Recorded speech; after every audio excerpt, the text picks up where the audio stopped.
Chapter 694. The sky was gray, and the palace was dark. Not long after the sun rose above the horizon, it did not have time to spread its warm light over the land of the Qin kingdom. It had already been swallowed up by a dark cloud that had appeared out of nowhere. The red light immediately dimmed, and the sky grew darker. In the rear palace, serving girls who had woken up to wash in the morning began to boil water. The eunuchs who did chores began to sweep the dust off the ground with bamboo brooms taller than themselves. No one knew what was happening in the front of the royal palace. Like the common people, they repeated their missions and lives day after day. The nobles were no exception. Although the strange situation in Jingdo had faintly entered their ears, the matter was limited to a very limited number of people in the Qin kingdom. Thus, no one knew what had happened. At the gate of the garden, the important figures gazing at the royal study from afar were naturally one of the people who knew about this matter. However, their eyes were sunken and their expressions were solemn. They were as wooden as clay statues and did not react at all. Old Director Chun had been in the royal study for a long time, but there was still no movement. Because everyone was far away, they did not hear the emperor's rare, angry roar. Perhaps Yi Zhong and Eunuch Yao had this kind of power, but they would not be stupid enough to gather their power and eavesdrop on the sounds in the royal study. As for those things, it would be better if they could hear as little as possible. Chen Pingping wanted to hear a reason and an explanation. Thus, he returned to Jingdo and sat coldly in the black wheelchair. Calmly, he looked at the master he had served for decades, the Qing emperor. He wanted to hear from his mouth exactly what had happened in the past. When a person was about to die, what they clung to was nothing more than the most infuriating and inexplicable mysteries of their lives. However, the Qing emperor did not reply. He only looked calmly at Chen Pingping. Ever since he heard Chen Pingping's words, he had maintained his standing posture. He looked at him coldly and mockingly for a long time. The sharp light in his eyes gradually turned into a faint mockery, as well as a great deal of confusion. The corners of his eyes narrowed slightly, like a lion watching a wandering spirit pass by its own kingdom, trying to pull up the branches of a solid tree in vain to announce something to itself. The Qing emperor smiled strangely. Tilting his head slightly, he pressed his lips together tightly. Looking at Chen Pingping, he said faintly, "It's actually because of this, because of this." The emperor did not understand. He looked at Chen Pingping as if he was looking at a monster. After a long silence, he shook his head and sighed speechlessly. Only now did he finally understand why this old black dog, who had followed him since he was young, would betray him and return to the capital to question him, even at the cost of his life. The Qing emperor knew very well how much his companions liked that woman. However, no matter what he thought, he would never have thought that Chen Pingping would feel a powerful desire for revenge and stand against him because of a woman who had died many years ago. He sat back on the soft couch and was silent for a long time with his hands on his knees. Chen Pingping's hands rested on the arms of the black wheelchair as he looked at him silently and coldly. He didn't say a word, only waiting for the answer. The Qing emperor's face was slightly pale. After a long time, he quietly said, "For her, you betrayed me?"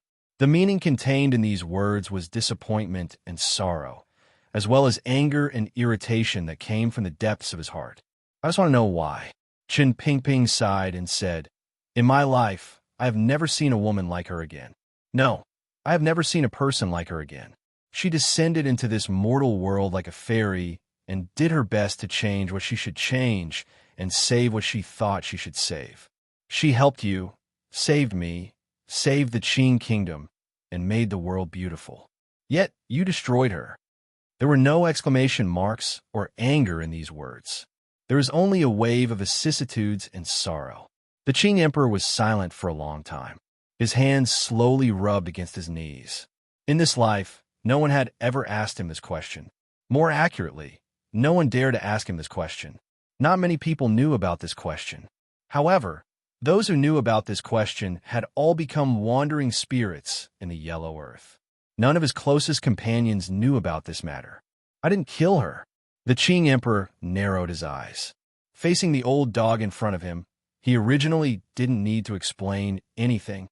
For some reason, there was a glimmer of pain in the depths of his heart. A glimmer of pain that he had forcefully suppressed for over 20 years slowly seeped out and took over his body and mind. He wanted the most powerful man in the world to explain something. Perhaps he wanted to explain it to Chun Pingping. Perhaps he wanted to explain it to the yellow-clothed woman in the portrait in the little building in the rear palace.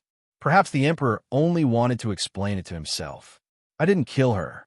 The emperor's voice rose slightly. His tone became firmer and colder as he repeated it to Chun Pingping with narrowed eyes. You didn't kill her?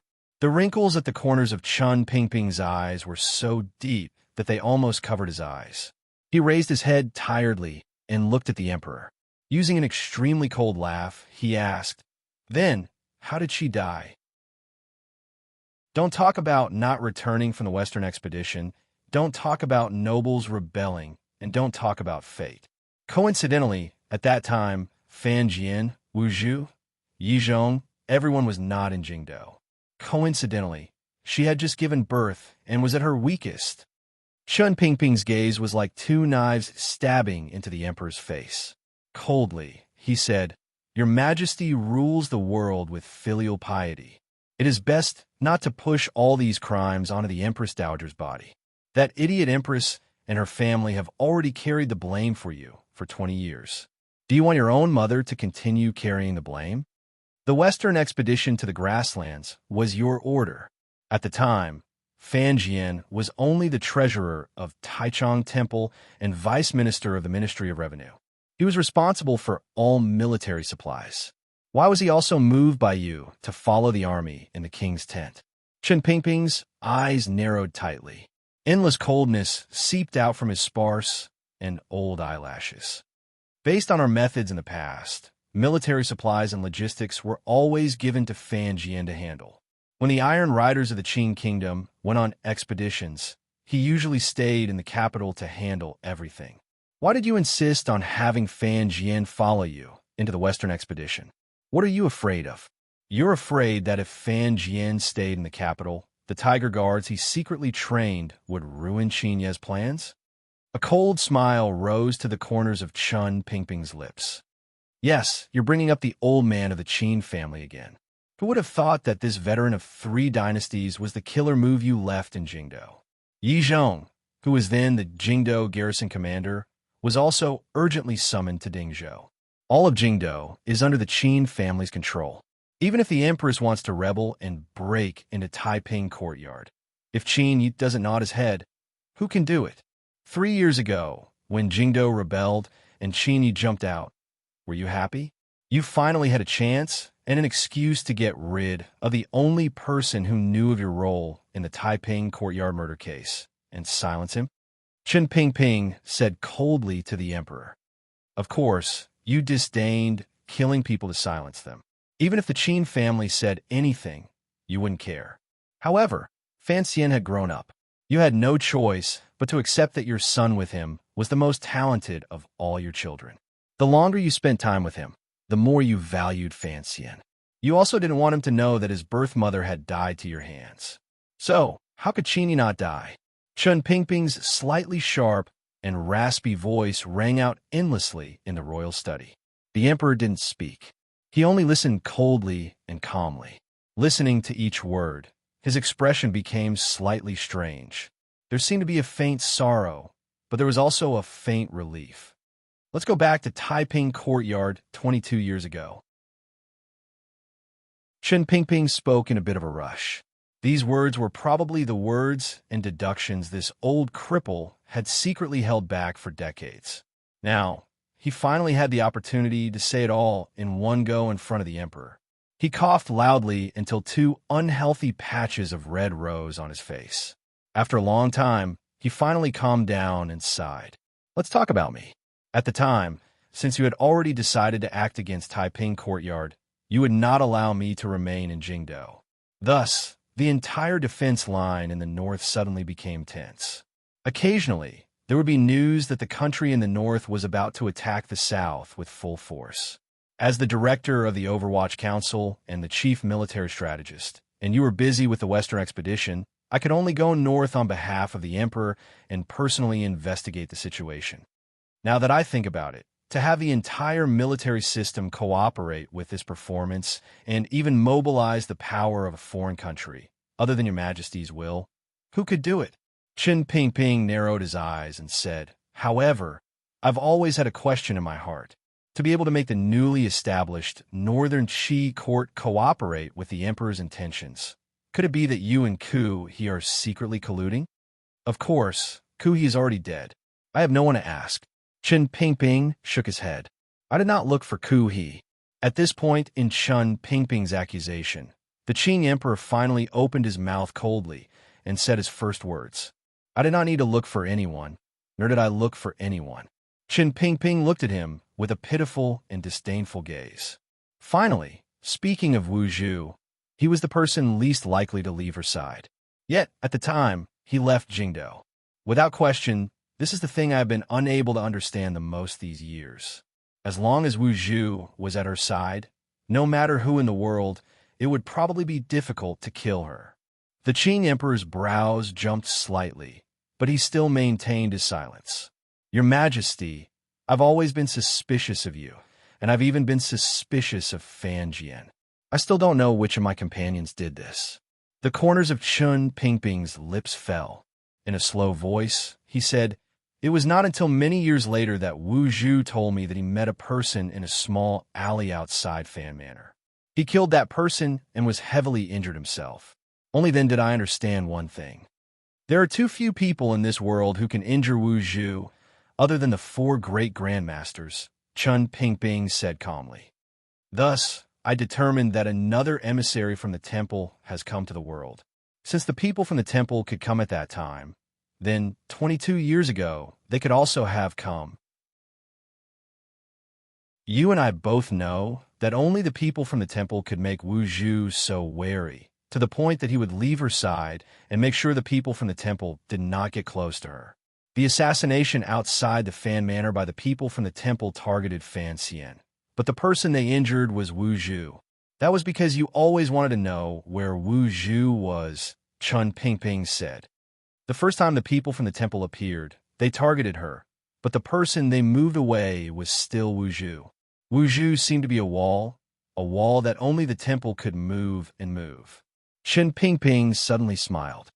Although it only happened twice, both times were too coincidental. They both appeared at times when you had a motive. Your Majesty, I know you've always been afraid of Lao Wu. Qin Pingping's gaze became indifferent as he gazed calmly at the Qing emperor. Ever since Fan Xian entered the capital, you've always wanted to know Wu Zhu's true whereabouts. Fortunately, Fan Xian has always kept it from me, so you also don't know. Why are you so afraid of Lao Wu? The corners of Qin Pingping's lips twitched as he smiled mockingly. You're afraid that Lao Wu will find out about what happened back then and bring that metal rod to the royal palace to kill you? As the emperor, are there still people you're afraid of? The emperor suddenly smiled and shook his head. No, it is just that someone like Lao Wu should not exist in this world. He should return where he came from. Perhaps you still don't know, but when Ji was in Danzhou, I asked Uncle Luyan to visit Lao Wu once. As long as Lao Wu had not completely woken up, he was of no threat to me. This is what you've always thought. A monster like a great grandmaster should not exist in this world, Qin Pingping said coldly. That is why I am curious. Why are you still alive? Why don't you just kill yourself? These words were very vicious, but the emperor's expression did not tremble at all. Perhaps those emotions were brewing in his heart, but they still did not explode. Qin Pingping did not show any fear. He continued to speak coldly. Back then, you moved away all of our people and provoked that idiot empress to go crazy. Then, you had Qin Yi watch and control from the side. That was how the murder in Taiping courtyard happened. Although it looked simple, it was actually incomparably difficult. If one of the links had gone wrong, perhaps she would still not have died. A simple and powerful plan without any flaws. In this world, probably only you, your Majesty, can weave it. Qin Pingping gently stroked the smooth armrest of the wheelchair and sighed. Particularly regarding the matter of the people from the temple, I still do not understand why the temple would act according to your plan. Perhaps it was because your goal was always the same. You all wanted her, a person who stood proudly in the world, to be silently wiped out. Chun Pingping looked at the Qing emperor mockingly. The Qing emperor was silent for a long time and did not refute this reasoning. He only smiled warmly and said, "You old dog, you've spent your entire life thinking about how to harm people. It is not difficult to think clearly about these things. I just never thought you would keep this matter on your mind. However," he said with a heavier tone, "I did not kill her." "Yes, you did not kill her." Qin Pingping smiled strangely. "Of course, our great emperor would not personally kill the woman who gave the Qing kingdom a new lease of life. Of course, you would not kill the benefactor who helped the Leaf family sit on the throne. Of course, you would not kill the woman you love the most. Of course, you would not kill your son's birth mother. Blood is difficult to wash away. Of course, you would not let blood flow onto your own hands." Qin Pingping's brows were furrowed tightly.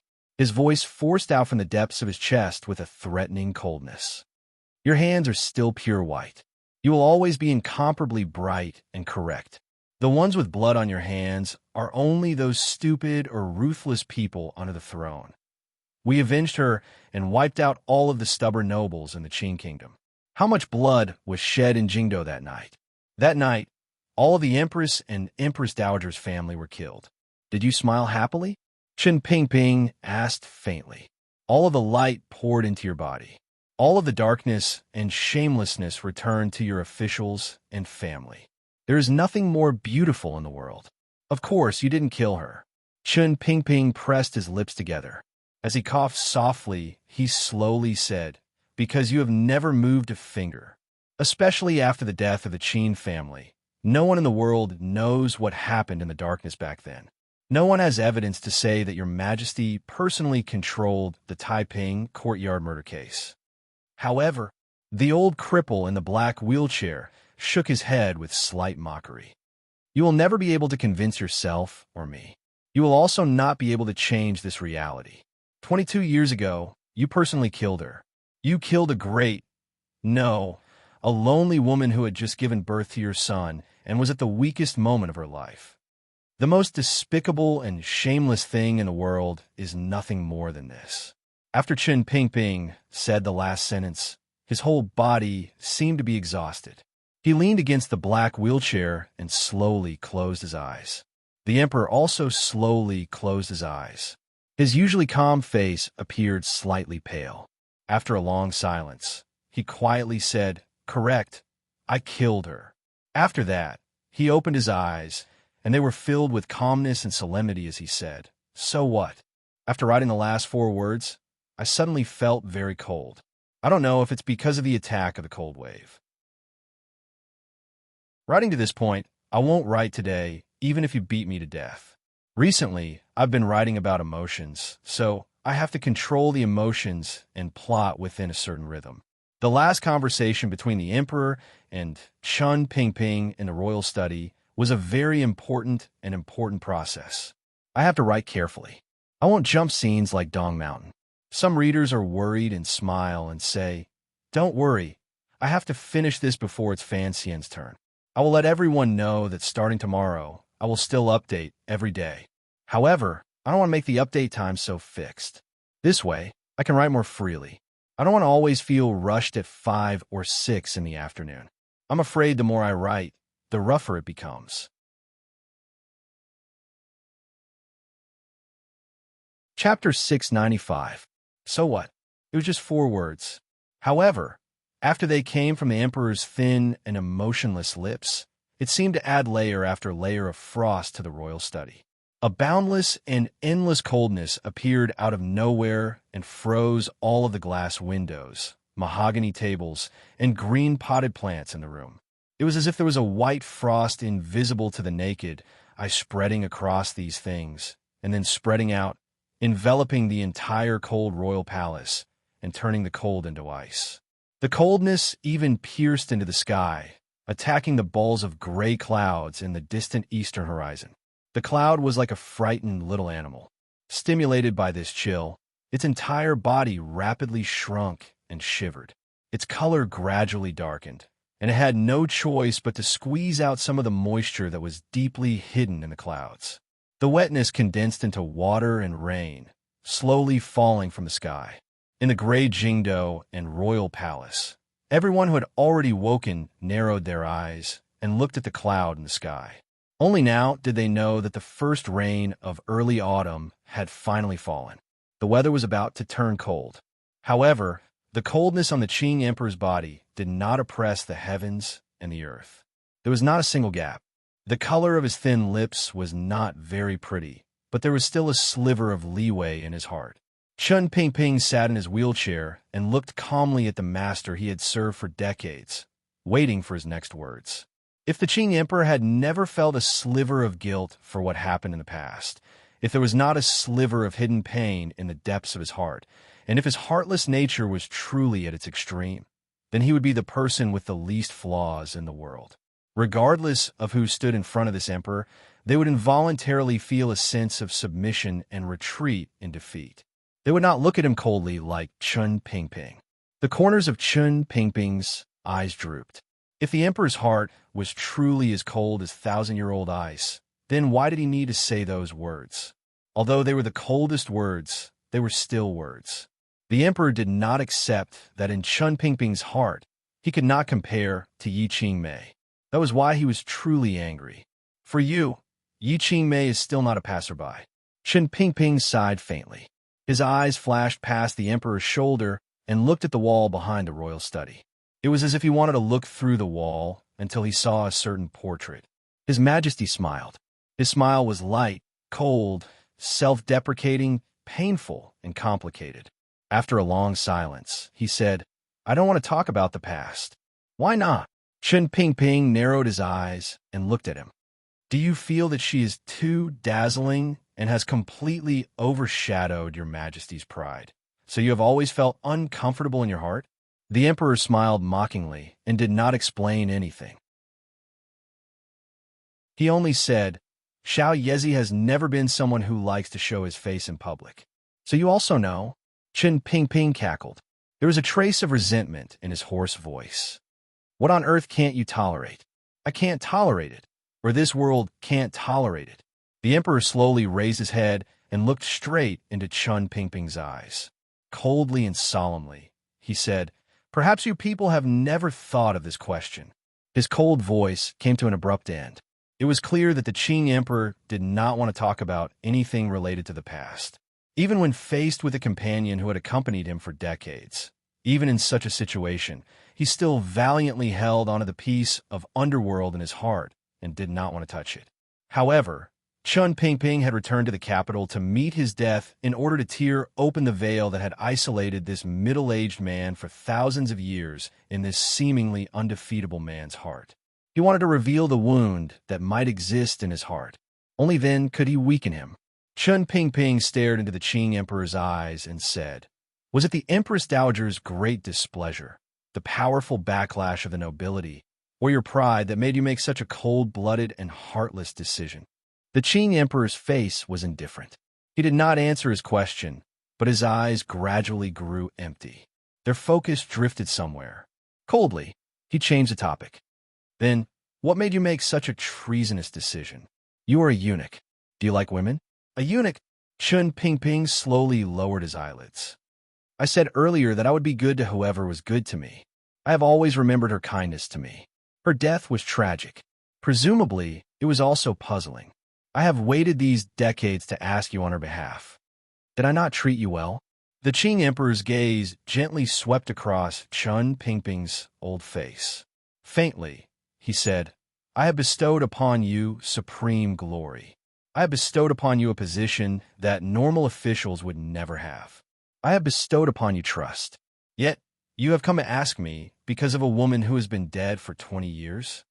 Chun Pingping gazed at the emperor with a not-quite-there smile and suddenly said, "She treated me well like a friend. Your Majesty treated me well like a servant. How can they be the same?" The emperor waved his hand tiredly. He didn't want to talk about this question that had no answer. The encounters in one's life were always wondrous, particularly with the Qing kingdom's former companions. The entanglements between them probably could not be explained even if they talked for 3 days and 3 nights. Chen Pingping continued, I was only a eunuch in King Cheng's manor, but she never showed any disdain for me because of my crippled body. She treated me sincerely and as a friend. This is a treatment I have never enjoyed in my life. Not before her and not after her. He suddenly smiled slightly and said, Fortunately, Fan Xian is more like her. In the quiet royal study, Fan Xian's name was particularly ear-piercing. The emperor, who had maintained his coldness with a powerful state of mind, furrowed his brows slightly when he heard Fan Xian's name. I don't want to talk about what Xiao Yezi has done for the Qin kingdom, the Li royal family, and us.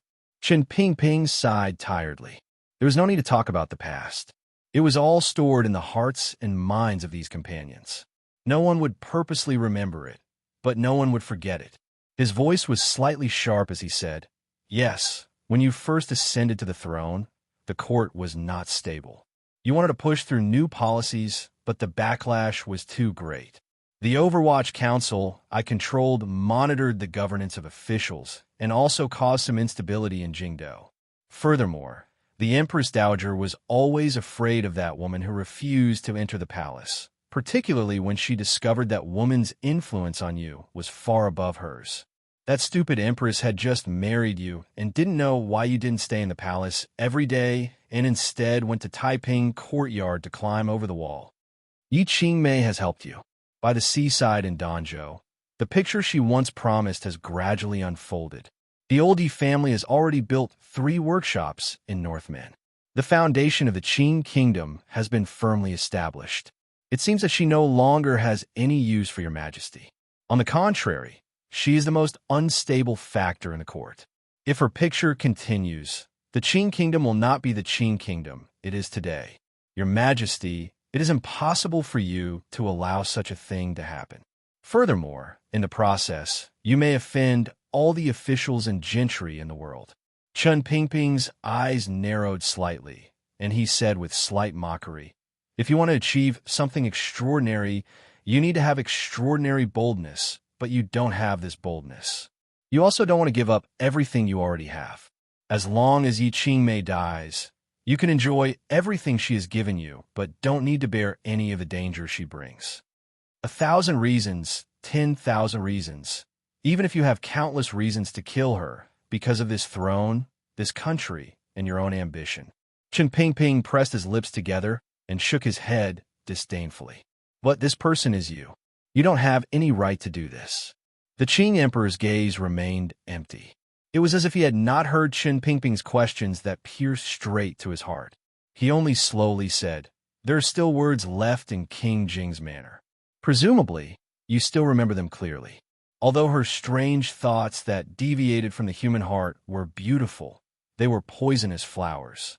Once they bloomed in the fields of the Qin kingdom, the entire Qin kingdom would probably fall because of them. As the emperor of the Qin kingdom, I have to be responsible for the people. In my life, I cherish that woman the most. The emperor turned his head and looked coldly at Chen Pingping. I cherish that woman more than anyone else in the world. What does that have to do with the people? Your Majesty and I both know what kind of person Xiao Yezi was. She was never someone who had empty thoughts, but no strength to put them into practice. The words she said and the words she left behind were perhaps only things she wanted to leave behind. Chen Pingping looked coldly at the emperor. You, on the other hand, were shocked by those terrifying thoughts. Your Majesty, you suddenly realized that her thoughts were too damaging to this throne. Even if she didn't do it now, the fire she left behind might, at some point, burn this bright but actually rotten chair to ashes. Rotten chair? The emperor smiled strangely and looked at Chen Pingping. I didn't think that you, an old dog, would be such a person. Chen Pingping did not answer. He coughed twice and continued to say weakly, Your Majesty, why do you have to explain so much? Why don't you just say what you said earlier? You are just greedy for this chair. You have too many lofty aspirations, or rather, ambitions that you want to fulfill. How can you allow someone to jeopardize this process? Going back to what happened earlier, you can't forever let a woman vaguely suppress you. Hearing these words, the Qing emperor was silent for a long time. No one knew if this was tacit agreement or if he was thinking about his most obscure inner thoughts back then. After a long time, he coldly said, "Did she not give me any ambitions or aspirations? Back then, I was only an unremarkable heir in King Cheng's manner. Although I had lofty aspirations, pitted the people's hardships, and wanted to change everything in the chaos of war, what ability did I have to realize all of this, and even dream of all of this?" The emperor said with slight mockery. "It was her, you, Fan Jian, and everyone else who allowed me to walk step by step to the throne and have all of these dreams and the possibility of realizing all of this." The Qing emperor's gaze sharpened. His voice became steady and loud as he said, sternly, "Since I have sat on this throne, I will complete my thoughts back then. No matter who it is, do not try to stop all of this." Thoughts back then. Chen Pingping looked at him and coldly said, "Your Majesty, do you still remember our thoughts back then?" "I know what you want to say, old dog." The emperor sat on the soft couch. The sleeves of his dragon robe spread out like clouds. A powerful and solemn aura rose from his entire body like a god among the clouds. In a low voice, he said, "I wanted to conquer a vast country and unify the entire world so that the billions of people in the 3 countries would no longer have to suffer the pain of war for generations to come. Was this not our wish?" The Qing emperor's voice gradually rose. He looked at Chen Pingping with a sinister coldness. "It's been a long time since we've had a conversation like today. Only now do I realize that you, old dog, are still a character who bemoans the world. But don't forget, I am the Qing emperor. I don't care at all about the agreement back then or what I once betrayed. But I care about her. I have done everything I promised her. So, regardless of whether it is you or Fan Jian, even if she comes back from the underworld and asks me about my actions these decades, I can look at you disdainfully and say that only I can do all of this." Chen Pingping sank into silence. She is a mysterious woman, but in the end, she is a woman. She is very childish. However, I had not thought that you were also childish. The emperor slowly closed his eyes. Only his thin lips opened slightly. His words were full of coldness. Governing a country is not like supporting flowers and weeding out weeds. It is not something that can be accomplished by that useless King Jing complaining about himself every day. As an emperor, in order to achieve a goal, anyone can die. Anyone can die. So she died. Chen Pingping's body was hunched over in his wheelchair. Sorrowfully, he said, "All of the causes of chaos within the Qing kingdom can die, such as the empress, the eldest princess, the crown prince, and many others. But I don't understand. What is the difference between the Qing kingdom of today and the Qing kingdom of the past? What is the difference between this world and the world 20 years ago? Your Majesty, you say that you are the one chosen by the world. For the sake of your goal, you can sacrifice everything. But if one day it is your turn to be sacrificed, will you be willing to do so?" "I will certainly be the master of the world, the king of the world," the Qing emperor said coldly. "As long as I exist, the world will be better off." "It is still an empty title," Chen Pingping sighed. "Your Majesty, you are extraordinarily energetic, and your eyes are as bright as torches. The Qing kingdom's governance has never been better. But what will happen after you die? People will always die." Shortly after, the old cripple in the wheelchair waved his hand and lightly said, "After you die, even if the flood surges to the heavens, I suddenly think of these words. I suddenly think that this question is unnecessary. Your Majesty, I still overestimated you. In the end, you are just a normal person whose heart and body have been completely taken over by ambition. Regardless of whether you are a great grandmaster or an emperor, you still cannot escape this point." The emperor was not angry. He only looked at him and lightly said, "At least the things I promised her back then have been done one by one. Is that so?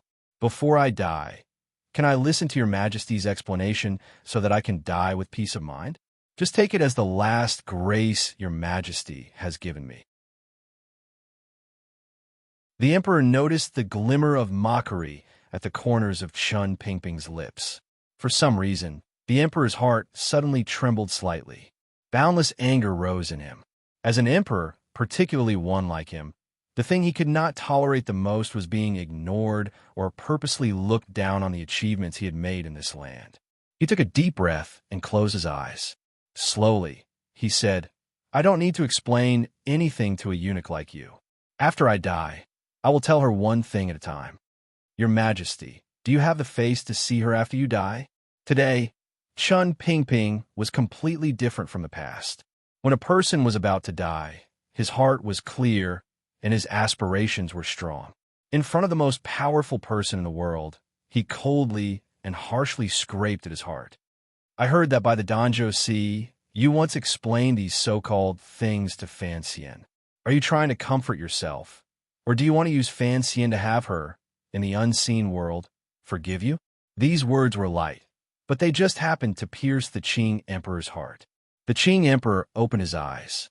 There was still that strange emptiness, but his face was slightly pale.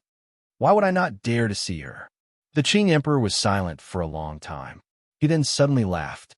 His laughter echoed through the royal study. "That year by the Danzhou Sea and in King Cheng's old manor, I have already done or will do what I promised her. Everything I have done in my life, are they not things she has once hoped for endlessly?" Chun Pingping only looked at him coldly. The Qing Emperor's voice became low. He coldly said, "She wants to reform and root out the evils of the court. Fine, I will do as she says. I will change the reign, change the system, and carry out new policies. She said that you must listen to advice, so I granted the imperial censorate the right to discuss matters. She said that establishing a postal system within the country is of great benefit to business and the people. Fine, I spared no expense in national funds and used the shortest amount of time to build a postal system throughout the country. She said that the eunuchs in the palace are pitiful and hateful." The Qing Emperor glanced coldly at Chun Pingping. "Thus, I abolished the custom of sending eunuchs to each manor and duke's manor, dispersed half of the eunuchs in the palace, and strictly prohibited eunuchs from interfering in politics. She said that a country cannot be rich without commerce. Thus, I greatly supported the merchants and sent Xue Qing to be permanently stationed in Jiangnan to prevent the court from interfering in the business of the people. She said that the country would not be stable without agriculture. Thus, I put great effort into irrigation and set up a river transport yamen to repair the long river dikes. She said that she wanted newspapers, so I made newspapers. She said that she wanted lace, so I painted lace." The emperor spoke faster and faster. His eyes grew brighter and brighter. In the end, he seemed to be moved. Looking at Chun Pingping, he loudly reprimanded, "Whatever she wants, I will do. What right do you have to criticize me?" Chun Pingping smiled. It was a very happy and strange smile. He gazed at the emperor and quietly said, "You said these words very skillfully. Presumably, other than by the Danzhou Sea, you often talk to that portrait in the little building. Are you trying to comfort her in heaven, or are you trying to drive away the coldness in your heart?" The Qing Emperor's expression changed slightly. Chun Pingping slowly straightened his body and looked at him, enunciating each word clearly. Looking at him, he enunciated each word clearly. Carrying out a new policy is not a new policy just by changing the year name a few times. Restructuring is also not changing the Ministry of War to the Ministry of Military Affairs and then changing it to the Bureau of Military Affairs. Your Majesty, do you remember what the Imperial College was called in the beginning? Do you remember that there was once a yamen called the Institute of Education, the Tungwan Pavilion? What is the Transfer Office? What is the Transport Office? The new policy is not a new name. It is a new policy. Chun Pingping's sharp voice was like a whip, striking the emperor's face. Restructuring is not a change of name. What bullsh asterisk T new policy? Making the officials and people not know what the yamen is called is a new policy? Are you deceiving the people of the world, or are you deceiving yourself? The imperial censorate discussed rumors. In the end, how did it become a lump of mud in the hands of the eldest princess of Xinjiang? allowing them to discuss without charge. In the autumn of the 5th year of the Qing calendar, the imperial censor of the left surrendered. Those imperial censors wearing brown official robes were cruelly flogged because of Fan Xian. Who gave this order? Not to mention the postal route system. This is a complete joke. Sending a letter costs a tale of silver. Other than the children of officials, who can afford it? Other than feeding a large group of lazy relatives of officials in the courier stations, what use is this postal route? Strictly forbidding eunuchs from interfering in politics? Who the hell was Hong Xiang? An assassin entered the palace and involves court and national affairs. He is a commander eunuch, yet he has the authority to lead the investigation. Fine, even if his identity is special, then let me ask your majesty. When Eunuch Yao goes out, a large group of second and third level officials have to bow and make way. What does this mean? The court greatly supports the merchants. The court does not interfere with the business of the people. Chen Pingping's voice grew sharper and sharper. With disdain, he said, "How can the Ming family have so many shares of the nobility? If your majesty does not interfere with business, what did Fan Xian go to Jiangnan to do? Right now, the merchants are nothing more than a flock of fat sheep raised by the court, building irrigation works and ensuring agriculture." Chen Pingping's smile became more and more out of tune. Haha, the river transport governor's yamen is the blackest yamen in the world. I wanted to investigate many years ago, but your majesty, you have the heart of an emperor. You know that this yamen hides the connections of half the world's officials. You don't want to shake the court, so you can only allow it to rot. What happened in the end? When the river broke its banks, how many people drowned? How many people froze to death in the winter between the 5th and 6th years of the Qing calendar? Even if Fan Xian and his wife desperately stuffed silver into it these 2 years, they could only keep it going. There's also that troublesome newspaper and lace. The corners of Chen Pingping's eyes narrowed as he looked mockingly at the Qing emperor. The newspaper she spoke of is something to open the people's minds, not some useless dog shit from the internal court. It shouldn't just have the story of me, an old dog. There should be other contents. Your Majesty, do you think I'm right? The emperor's face grew paler and paler until it was almost transparent. He did not hear Chen Pingping's last words at all. Perhaps you can convince Fan Xian and yourself that during these years, you have worked hard to do something for the Danzhou seaside and King Cheng's manor. You have worked hard to make up for something and put into practice something. Chen Pingping looked at the emperor harshly. But you can't convince her in the portrait. It's just that she can't speak now. Your Majesty, you also can't convince me. Unfortunately, I can still speak now. The emperor was silent for a long time. His pale face matched his slightly trembling fingers. One could imagine the extreme anger and hatred in the depths of his heart. He slowly raised his head and looked at Chen Pingping. Coldly, he said, "The worst thing I did in my life was when I was still the crown prince. I heard her say that the officials of the court needed an independent yamen to supervise them. So, I ignored everyone's opposition and wrote to my father to forcefully establish the Overwatch Council yamen. All the more reason I shouldn't have listened to her and let you, an old dog who can't be raised, a eunuch covered in the stench of urine, become the first director of the Overwatch Council." The Qing emperor's voice was calm, but there was a boundless coldness in it. Chen Pingping was silent for a long time. He then raised his head and calmly said, "Even the Overwatch Council that I, an old dog, have guarded with my life for decades, is probably not the Overwatch Council she wants to see." The emperor listened to the old cripple faintly say, "The Overwatch Council is an organization to supervise the officials. It is not the strange and powerful secret service organization it is now, particularly when this council is yours." Chen Pingping suddenly smiled awkwardly. His eyes stared straight at the emperor's face. "Do you still remember what was written on the stone tablet in front of the Overwatch Council?" It was a line of shining golden characters that forever shone in front of the Overwatch Council's sinister and square building. It attracted the gazes of countless Jingdo people.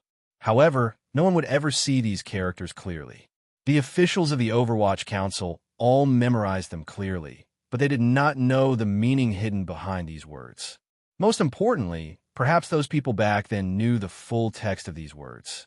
Regardless of whether it was the emperor or anyone else, perhaps they had all unconsciously forgotten this point.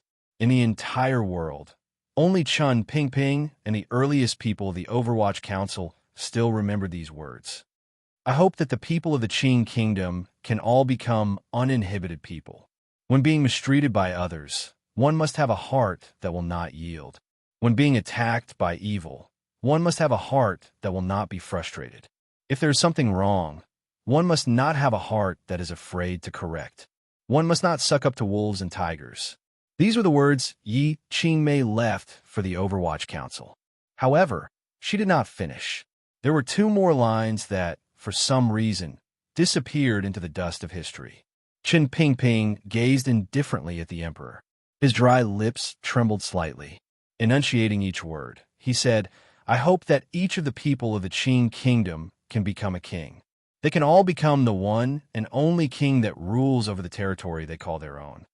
Your Majesty, my king. Chun Pingping's gaze carried a burning passion and a stubbornness that he was willing to give everything for. From the beginning, the Overwatch Council was used to monitor you.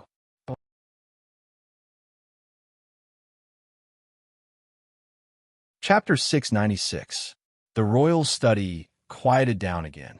From the darkest moment before dawn to the rising sun leaping out of the earth, to the warm morning light being covered by dark clouds and the patter of autumn rain falling like cotton, the sounds in the royal study were like the weather. Sometimes it was loud and sometimes it was soft. Sometimes it was violent and sometimes it was as quiet as an iceberg. The atmosphere was even more so. Sometimes it was tense and harsh. Sometimes it was silent and iron-blooded.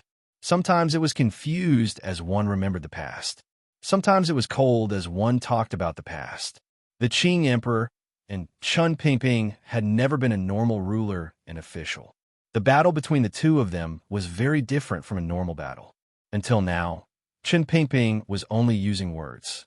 Perhaps it was only the intentions that his words represented.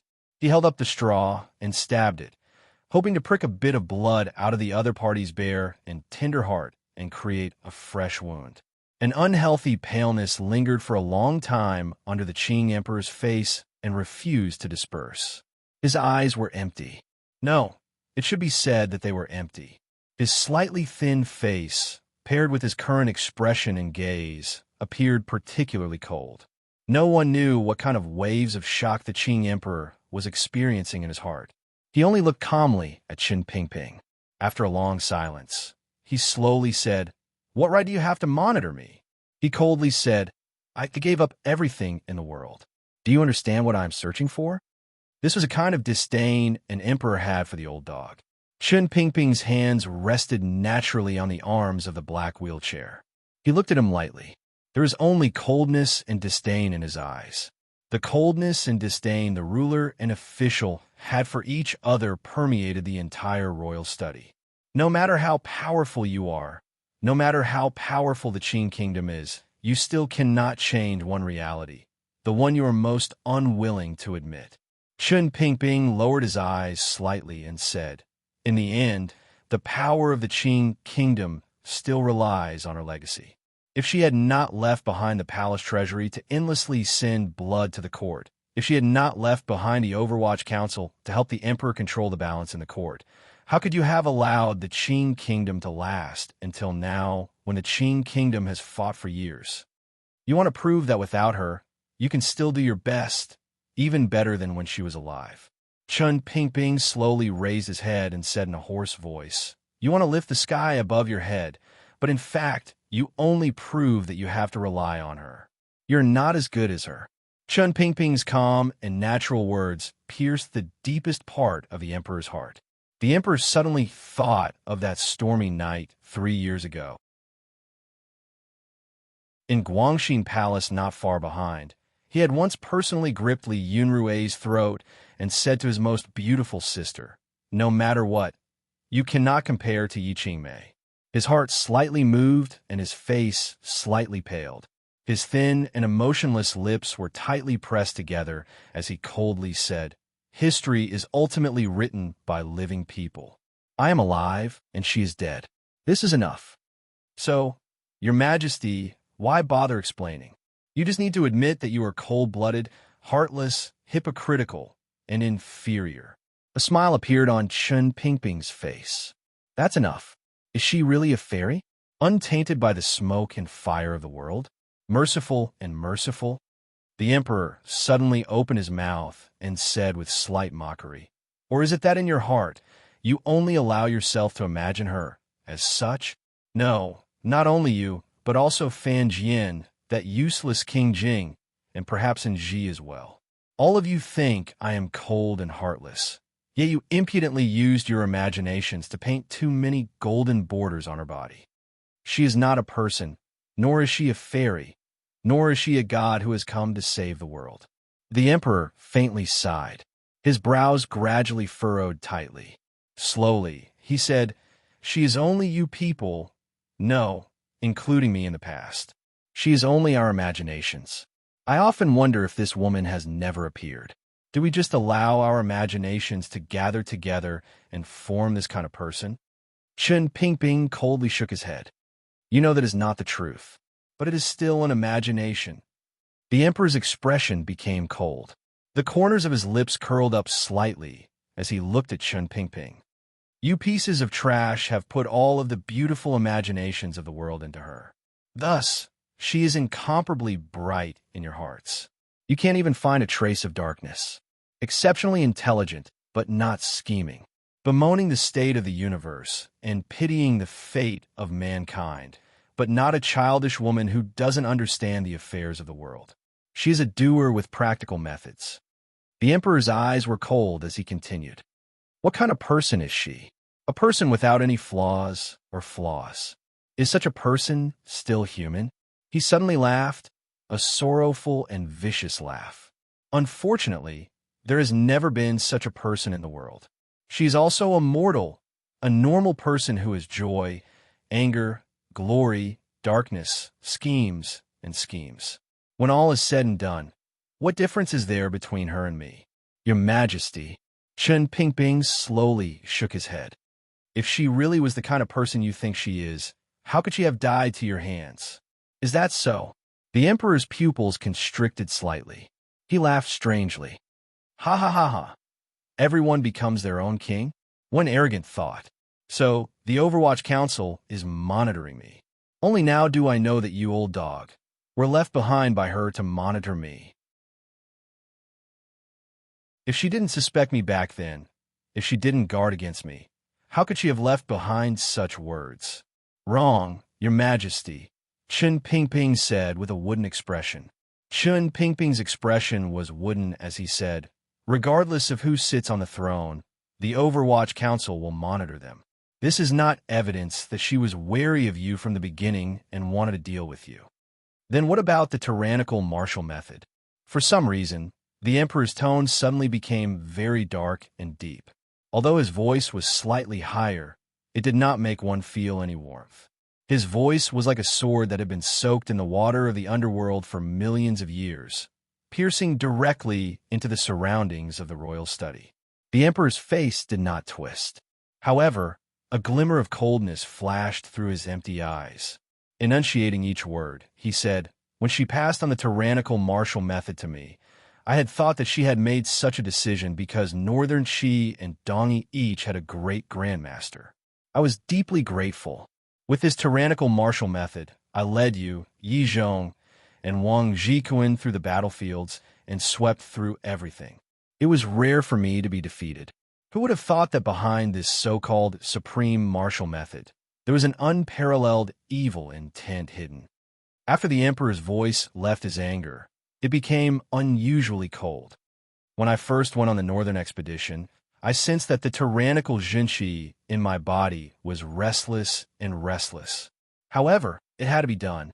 I led the army forward and fought a series of battles with Zhang Qingfeng in the northern mountains.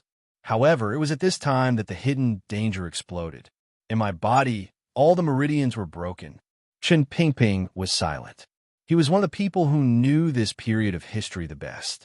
The northern expedition had been difficult. Zhang Qingfeng had been extremely experienced in using troops.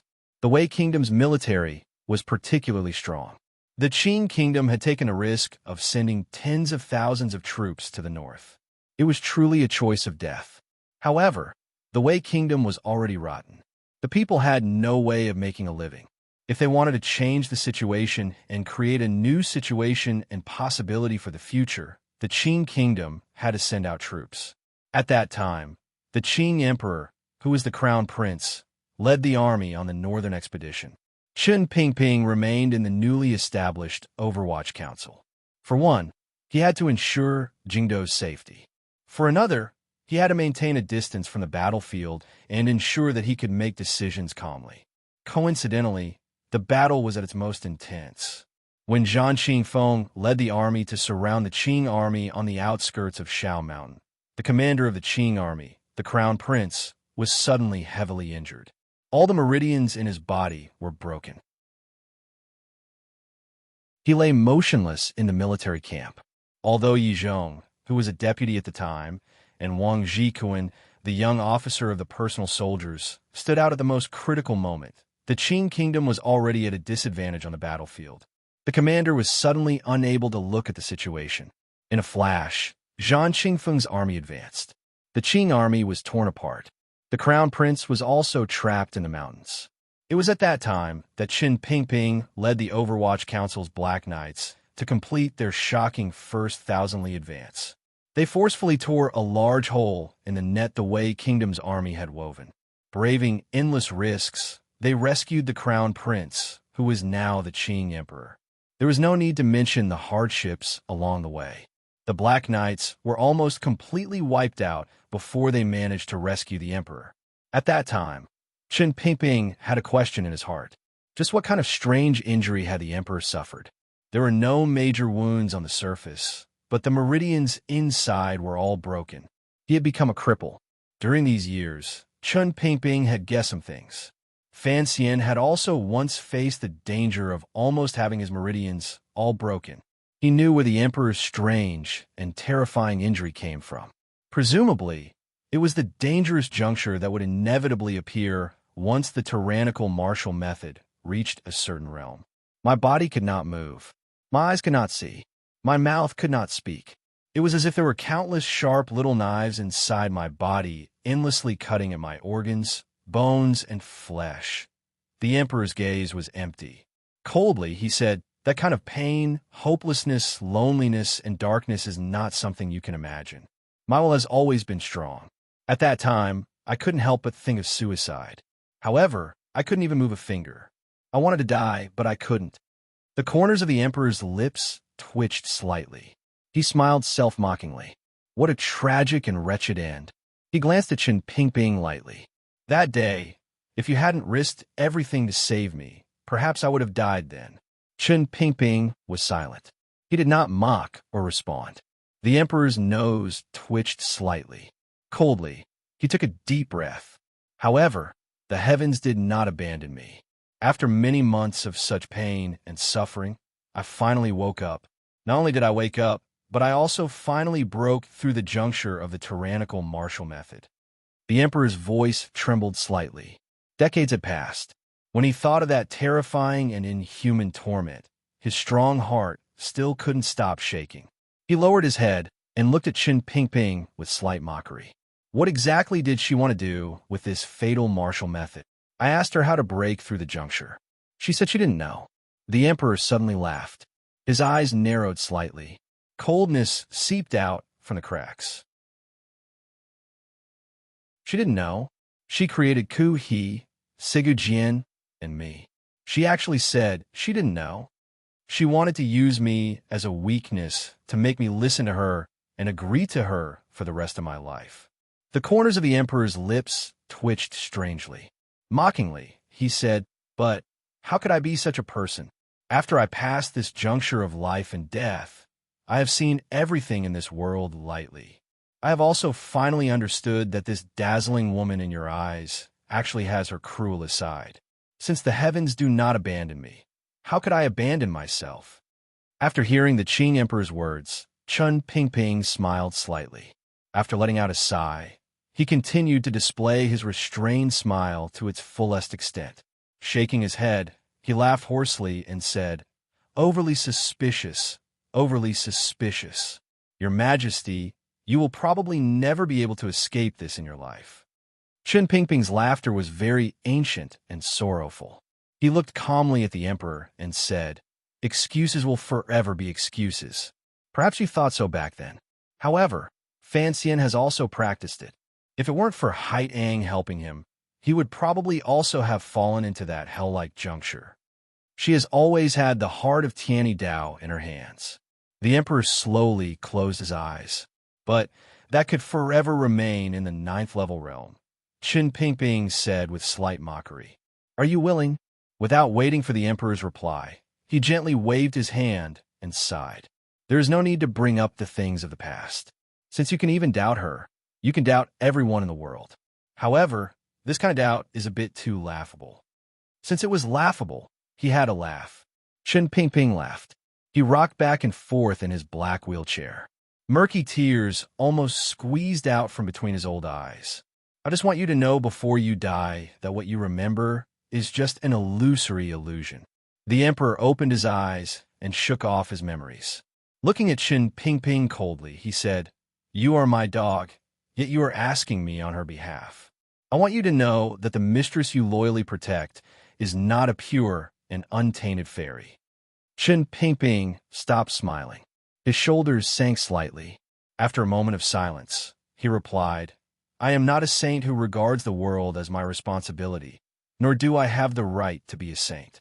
When I criticized you earlier, it was not for the common people in the world, nor was it because I felt any pity for them. It was just that this was her dying wish. Yes, Your Majesty, we have met today not for the common people. It is only a personal grudge." He raised his head and looked calmly at the emperor. "You killed her, so I will avenge her. This is a personal grudge, not some dog's asterisk T righteousness. This is a very simple matter and does not need to carry any other meaning. I don't care at all what kind of person she was. Whether she was a fairy that fell to the mortal world or a little demon girl with other schemes inside, what does that matter? She is called Yi Qingmei. That is enough," Chun Pingping said slowly as he looked at the emperor. The emperor looked at his old comrade in the wheelchair. After a long time, he sighed gently. The glimmer of a smile rose to his face. However, this smile represented a deeper meaning. In his eyes, this old dog was already dead. "This is a strange and chaotic emotion," the emperor said coldly. "Overseeing the ruler of a country, a eunuch who can't forget a woman. So, you have already gone crazy many years ago. Of course, I must admit that I have been deceived by you for many years. The Overwatch Council is indeed troublesome in your old dog's hands. The entire Overwatch Council only knows of Chun Pingping and does not know of me, the Emperor. This is my indulgence of you, but it is also your ability. However, I do not understand. What right do you have to raise the knife of vengeance against me? What ability do you have?" The Emperor looked at Chun Pingping with faint disdain. He picked up the cup of cold tea he had not drunk in a long time and slowly took a sip. Chun Pingping also picked up the still warm cup of tea from the front of the armrest of the wheelchair and moistened his dry lips. A moment later, he quietly replied, "Presumably, Yin Bingyun is already organizing the Overwatch Council on your Majesty's behalf." The Emperor's gaze looked at the clear yellow tea in the cup. He froze slightly and then returned to normal. "Since I have returned to the capital alone, I do not want the entire Qing kingdom to sink into turmoil because of my vengeance," Chun Pingping said. "Thus, I will not pay attention to Yin Bingyun. You have come to meet your death just to scold me a bit." A difficult-to-grasp smile rose to the corners of the Emperor's lips. "Your Majesty understands me, which is why you have chatted with me for so long when I am destined to die," Chun Pingping said with a slight smile. Chun Pingping smiled and said, "Because you don't know what my final move is, so you must accompany me until I finish saying what I want to say. I have already said what I want to say. I want to see what cards you have yet to reveal." The Emperor smiled warmly. He had long shaken off the earlier wavering of his state of mind and the emotions brought about by the past. He had recovered the appearance of a calm and powerful emperor. Chen Pingping did not reply. He only looked meaningfully at the emperor and suddenly asked another question. During these 20 years, I have already done so many things. Do you still not understand, Your Majesty? The emperor's finger slowly turned his head toward the celadon teacup, but his gaze slowly landed on the ground. On the ground by the feet of the black wheelchair lay a few files. Recorded on them were how Chen Pingping had, step by step, driven all of the emperor's family to stand against him during these years. The fire in Huichun Hall was set by the council. The imperial doctor was killed by someone I sent. The imperial relative also met the same end. As for the medicine the crown prince used, it was Fei Jie who personally made it. Of course, Fei Jie has long left this land. Even if your majesty wanted to sentence him to death, presumably you would not be able to. Chen Pingping looked coldly and emotionlessly at the emperor and said each word clearly. The matter of the eldest princess and the crown prince having an affair was something I watched coldly from the side and helped slightly. Then I did everything I could to let your majesty know. The emperor's finger that was turning the teacup stopped. That night, there was a thunderstorm. Your majesty must have lost your composure in Guangxin Palace. Although I did not see it with my own eyes, just thinking about it makes me feel comforted. The wrinkles on Chen Pingping's face melted. He appeared very comforted. Your majesty, why are you so angry about the eldest princess and the crown prince having an affair? Did you always feel that this sister should belong to you? However, due to your self-torturing thoughts of a wise ruler, you could only suppress it? Who knew that the crown prince would do it? Chen Pingping laughed in a low and sharp voice. What you cannot do was done by the crown prince. How could you not be angry? How could they not die? The crown prince is dead, the eldest princess is dead, the empress is dead, the empress dowager is dead, and the second prince is also dead. Chen Pingping stared at the emperor with a sharp gaze. All of the family by your side died at your hands. You are the most selfish and vicious ruler in the world. I will have your family die because of your selfishness. The emperor's fingers holding the teacup trembled slightly. Gently hitting the teacup made a crisp sound. Chen Pingping's voice was crisper, colder, and more piercing. I don't have any trump cards. I just came back to the palace to tell you. Back then, you coldly let her die alone, so I can let you also smell that kind of loneliness and then die in this kind of torture. Perhaps I can't kill you, but isn't letting you live like this the most beautiful and complicated method? I still have a few good sons, the emperor slowly said. You even want to kill the third prince, that brat. I can't help but sigh at the coldness and hatred in your heart. Chen Pingping coldly said, as long as it is someone with the surname Li in the palace, they all deserve to die. What about Nji? The emperor's fingers tapping on the porcelain teacup suddenly stopped. He furrowed his brows and said with slight mockery, he is my and Qingmei's son. You are so loyal to her, so how could you repeatedly want to kill him? I'm afraid that even today, Nji still thinks that you are the elder who loves him the most. He has no idea that the attack in the valley, the aftermath of the Hanging Temple incident, and the fact that he almost died to a dagger were all single-handedly arranged by you. Chen Pingping was silent for a moment. He then said in a low and ruthless voice, Fan Xian is only a bastard. What right do you have to be the father of her son? For her, Fan Xian's existence is a brand of humiliation. Just looking at him hurts my eyes. The emperor laughed. His laughter was full of resentment. Very good. You are indeed a perverted eunuch. If I just kill you like this, wouldn't that be too much to your liking? How I die has never been a problem. Chen Pingping looked mockingly at the emperor. I only know that my revenge has been successful. That is enough. The emperor's hand holding the teacup hovered in midair. A moment later, he faintly said, I still have 3 sons, but since I have returned to the capital, I'm afraid none of your 3 sons will be your sons again. Chen Pingping's pupils gradually constricted. With a glimmer of icy pleasure, he laughed sharply and said, If I die to your majesty's hands, how will Fan Xian think of you? How will the eldest son think of you? How will you explain it to Fan Xian? Will he say that I was avenging his mother? Then, how will you explain what happened back then to him? The coldness in Chun Pingping's slightly constricted pupils flared. His face gradually paled, perhaps because of excitement or some other emotion. He stared at the emperor and said, word by word, Your Majesty, you will be deserted by everyone. In your loneliness, you will look at the land under heaven and have nothing. To look at the land under heaven and have nothing. What kind of vicious curse and hatred was this? The emperor's body shook slightly. His face gradually paled again. He looked at Chun Pingping with a threatening gaze and said in a cold voice, How dare you? When the emperor said these two words, it meant that he already knew of Chun Pingping's 20 years of complications.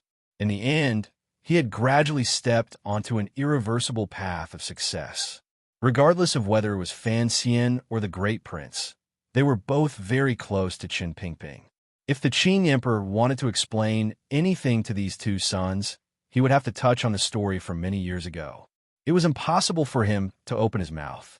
Could it be that the most powerful monarch in the world could only gradually age and die under the furious and hateful gazes of his sons? The Qing Emperor's face was pale. He felt boundless coldness and anger in his heart. He looked at Chun Pingping's similarly pale face and knew that he had already calculated everything that would happen next. He was using his death to launch a final and darkest attack on the royal palace. The royal study sank into a deathly silence. Outside, the autumn rain continued to fall slowly, wetting the originally dry ground in the royal palace and the cracks in the stone slabs. The royal study was filled with glass windows produced by the palace treasury. The carvings on the windows were like human faces looking at the final conversation between the ruler and official of the Qing kingdom. You seek death, but I do not want you to die easily. The emperor's face was pale, and his eyes were empty. Like a god forcefully suppressing his anger, he coldly and calmly said, I'm going to escort you to the Meridian Gate. I'm going to have you stand naked in front of all the people. I'm going to let everyone in the world know that you, an old black dog, are a castrated person without a asterisk, a deformed thing that shames your ancestors and ancestors. I'm going to have countless people stare between your thighs and see how you, a hateful castrated thief, used the rotten flesh between your legs to weave such an evil plot. The Qing Emperor's words were very light, but they contained boundless hatred, endless humiliation, and endless anger. Coldly, he said, I'm going to hack you into pieces and die from 1,000 cuts. I'm going to have all the people of the Qing kingdom tear off the flesh from your body, bite by bite, and then bury your skull by the side of the 3 large workshops. I'm going to have you watch with your own eyes how I first kill her, then kill you, and then use what she left behind to slaughter the country, unite the world, and create an everlasting legacy. I'm going to have you, and all of you know that I can kill you. I'm going to have you watch all of this without being able to do anything. I'm going to have you cry, struggle, and regret in the underworld. The emperor's face became paler and paler, but his voice became calmer and calmer. His eyes became more and more empty. He was becoming less and less like a living person. Sitting in the black wheelchair, Chun Pingping's face was also very pale. He knew that the genes of a madman ran in the emperor's blood. He also knew what kind of tragic end he would face under the emperor's crazed anger. Ruler and official used each other's words to slice apart each other's hearts. They cut each other until they were both bloody. There was not a place on their bodies that was unharmed. They were like 2 pale ghosts devouring each other's souls. Chun Pingping slowly and with great difficulty bent his body and placed the teacup on the ground. Then he gripped the front of the armrest of the wheelchair with both hands.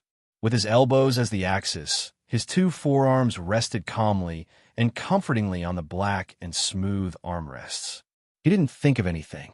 He only repeated the habitual action he had repeated countless times over the years.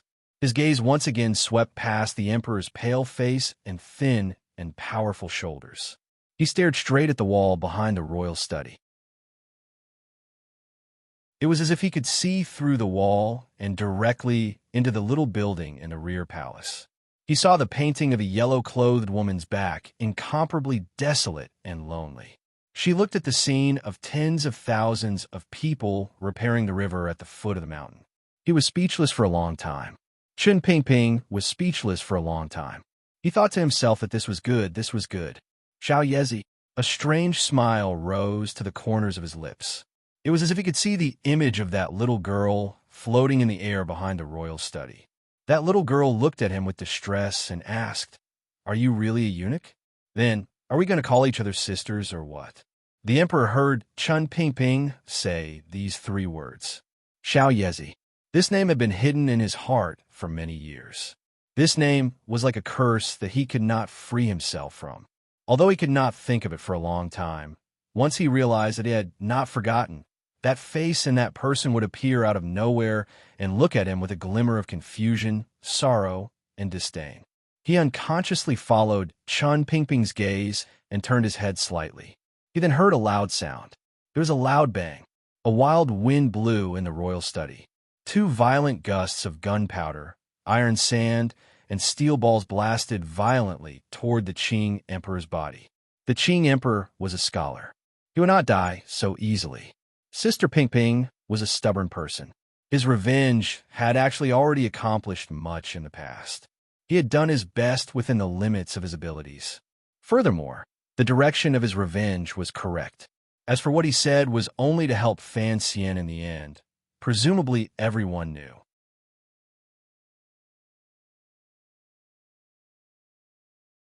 Chapter 697. Without question, Chen Pingping was an ace. More accurately, he had once been an ace. To be more precise, it should be said that Chen Wuchang, one of the eunuchs who guarded the palace back then, although he was not as talented as eunuch Hong Xiang, he was still a person ranked in the ranks. His martial arts cultivation was not to be underestimated. If he had not been an ace, how could he have stood against the powerful Xiao in the north during the turbulent times? How could he have built the sinister Overwatch Council under the hostile gazes of the entire court? If Chen Pingping had not been an ace, how could he have led the Black Knights to carry out those shocking thousand-li surprise attacks on the land like a black storm?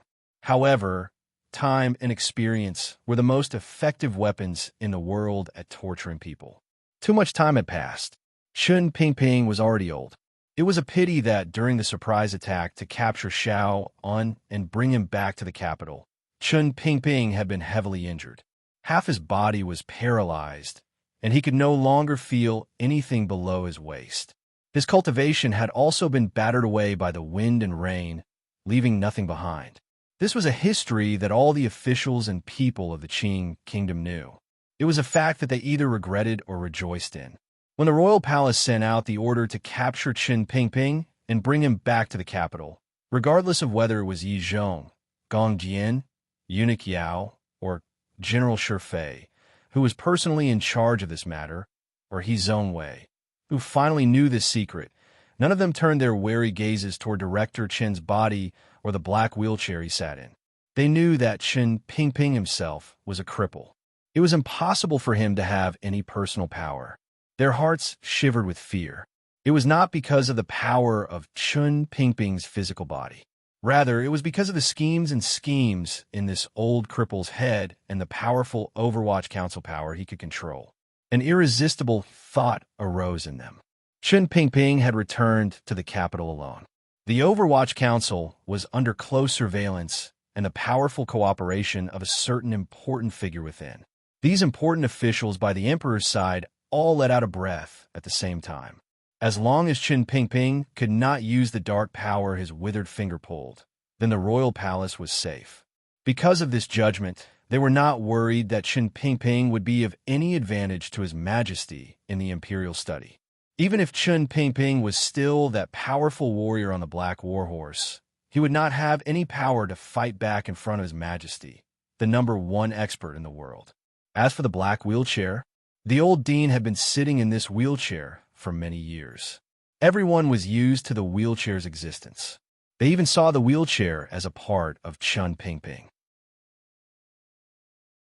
The power of habit is very strong, so strong that people can completely ignore it. Therefore, when Chen Pingping entered the royal study in a black wheelchair, no one, including eunuch Yao, felt any sense of vigilance. These important figures had made a big mistake. Similarly, the emperor had made a mistake the moment his state of mind recovered its indifference and calmness after the long conversation under the dark autumn rain in the morning. When the pale-faced Chen Pingping looked at the snow-white wall of the royal study behind him and quietly called out the woman's name, his state of mind relaxed slightly. Following Chen Pingping's gaze, he looked back and ignored the movement of Chen Pingping's arms on the black armrests of his wheelchair. When everyone was young, perhaps they had played this kind of childish and cute little game. A little friend pretended to see a stern elder or a powerful teacher walking behind him and exclaimed. He was shocked and turned his head to look, only to find that he had been punched. Then, the two of them laughed and scolded each other as they chased each other in the yard. Such childish methods were used on the Qing emperor, the most powerful person in the world. It had to be said that Chen Pingping's thoughts were strange, ingenious, and very effective. Perhaps it was because the emperor's state of mind had been shaken in this instant, or perhaps it was because the emperor had sunk into a state of absolute confidence after Ku He and Siga Jian had died and Yi Luyun had gone out to sea. He did not care about anything. Because he did not care, he turned his head. In the present world, there should not be anyone who could harm this powerful emperor. Even if Fan Xian, Haidang, 13th Wang, Yin Zhilan, Lang Tiao, and the Shadow, these 6 upper 9th level aces appeared at the same time in the royal study and delivered a fatal blow to the emperor probably would not be moved in the slightest. When he turned his head back, all he saw was a patch of white and empty air. His pupils constricted slightly. When he turned his head back to look at Chen Pingping in the wheelchair, he saw Chen Pingping's hands that had been on the armrests of the wheelchair the entire time.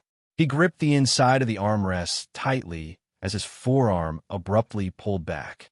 With a crisp click, the 2 sleek and black armrests of the wheelchair suddenly spread to the sides and made a beautiful series of metal springs.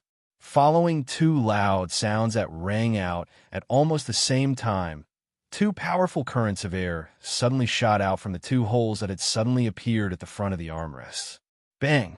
Crisp and efficient, without the slightest hesitation. Cold and callous, Chen Pingping gripped the armrests of the wheelchair, the 2 armrests he had touched for countless years, and pulled the trigger. Countless metal shavings and steel balls, supported by the powerful spray of gunpowder, crashed toward the Qing emperor's body with incomparable power. The black wheelchair emitted 2 dazzling, soul-stealing sparks. There was no one in this world who could harm the emperor, but that did not mean there was nothing that could harm him. At least, the emperor and Chen Pingping both knew that the mysterious black chest could certainly pose a threat to the emperor. Now, the wheelchair Chen Pingping had sat in for decades seemed to have a similar effect. This black wheelchair was a wheelchair the Palace Treasury and Third Bureau of the Overwatch Council had meticulously built decades ago. The pair of firearms that contained the fury of countless years were personally made for Chen Pingping by the woman who had died a long time ago. At that time, Chen Pingping had been crippled. She had been worried about his safety, so she had mobilized all of her abilities and secretly arranged such a life-saving treasure for him. During these years, the black wheelchair's seat rims and backrest had been changed countless times, but the armrests had never been changed. Many people knew that Chen Pingping had a habitual action. He liked to gently stroke the pair of smooth armrests. People close to him like Fan Xian knew that whenever he was alone and quiet, the director liked to use his knuckles to gently tap the armrests. Each time, the armrest would make a buzzing sound like hollow bamboo. Bamboo had joints, strength, and bones. Chen Pingping also had them. 2 sparks exploded in front of the wheelchair's armrests. After 2 loud, muffled bangs rang out at almost the same time, the sound of countless steel balls, iron scraps, and gunpowder hitting the body of the supreme being of the 9-5 rang out. It was like rain hitting the beach, like hail falling onto the ground, and thousands of holes were formed and countless banana leaves were broken. Smoke filled the royal study, but quickly dispersed. Gradually, it revealed the figure of the emperor sitting on the soft couch. The Qing emperor was a great grandmaster. In the end, a great grandmaster was not a god. Their corporeal bodies were still mortal bodies. Their thoughts were incomparably powerful, but they could not make godlike reactions. When Chun Pingping pulled the trigger on the wheelchair, he was very close to the Qing emperor. The bullets that shot out from the front of the armrests covered half the space with unusual power. Even though the Qing emperor had swept aside in an instant like an immortal, he could not escape the killing range of these soul-devouring weapons that shot out quickly. Thus, the Qing emperor did not dodge. He continued to sit on the soft couch. The walls around him had been beaten into a rotten ulcer. Gray stone and broken bricks rustled down. A few broken pieces of wall skin hung in midair. Half of the low couch beneath him had been shattered. The table in front of him had been smashed into splinters of wood. Many holes appeared on the dragon robe on the emperor's body. They were tiny, torn, and of different shapes and trajectories. The openings of the holes gave off a slightly charred feeling. A pair of hands covered his face. The index finger of his left hand was slightly bent, and the thumb was slightly raised. The bright green porcelain teacup was in the mouth of his thumb and index finger, not moving at all. Even the teacup had not shattered, so the emperor's appearance was unharmed. In reality, all of this happened in a very short instant. The power around the emperor's body was almost tangible, howling like the wind. The celadon teacup between his fingers flew through the air with a whoosh. 2 gunshots rang out. The black wheelchair was sent flying by a powerful force and slid backward at an astonishing speed.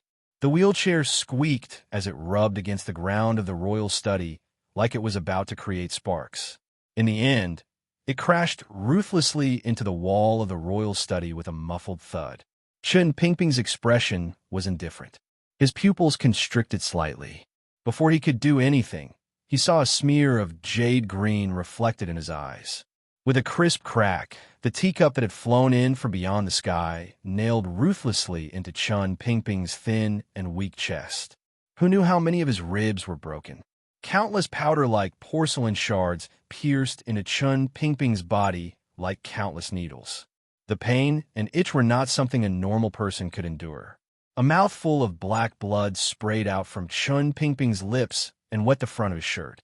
Immediately after, an invisible and boundless true energy surged out from the air, instantly controlling the remaining 3 meridians and 6 meridians in his body, controlling the movement of every muscle in his body, causing him to be unable to speak, unable to move, and unable to understand his own life.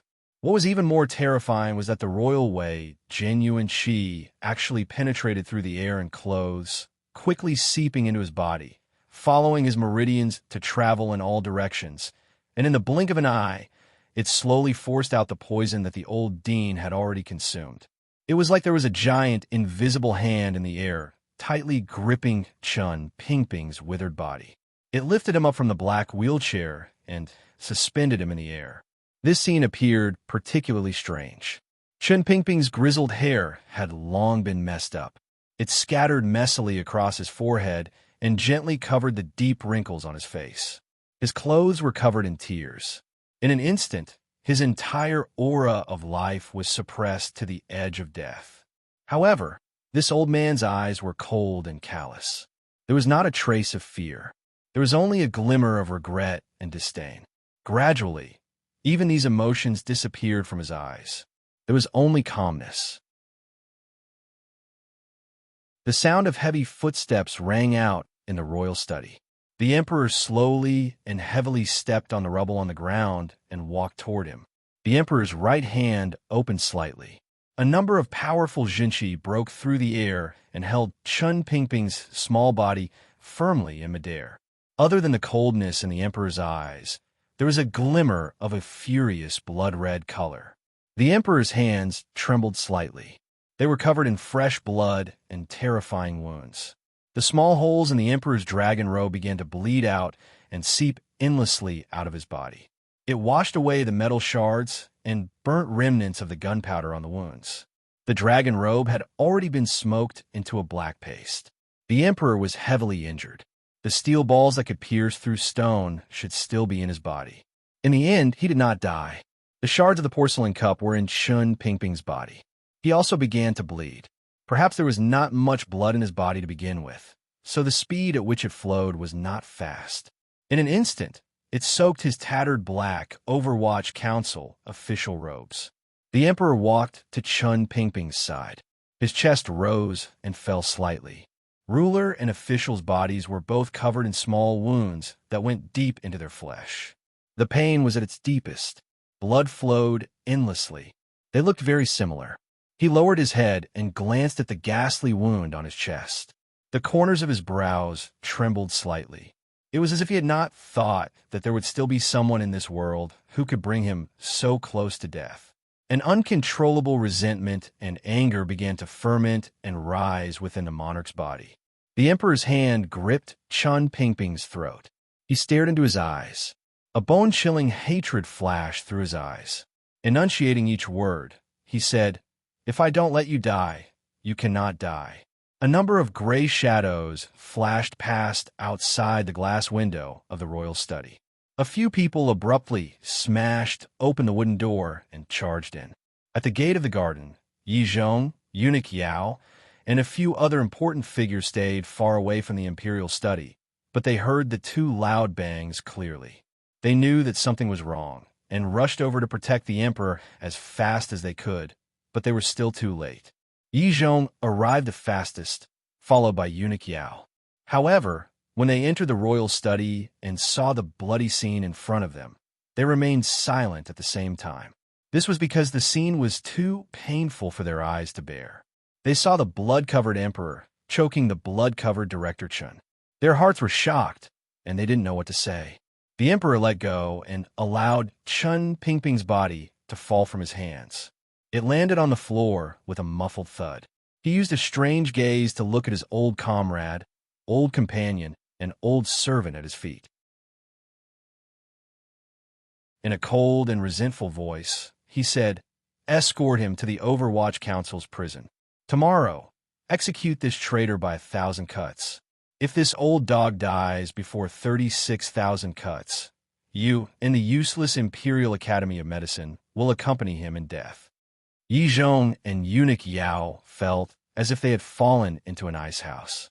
Yi Zhongwei, who had just run out of the royal study with a face full of panic, heard these words and trembled in fear.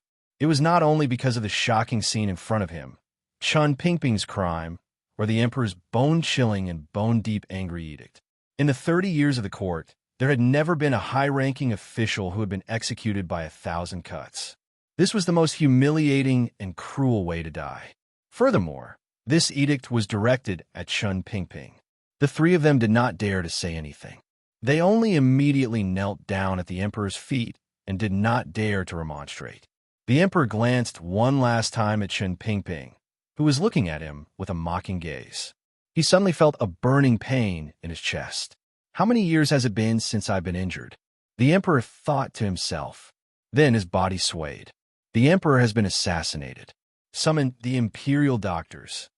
Grand Scholar, his panicked and anxious voice rang out in the royal study.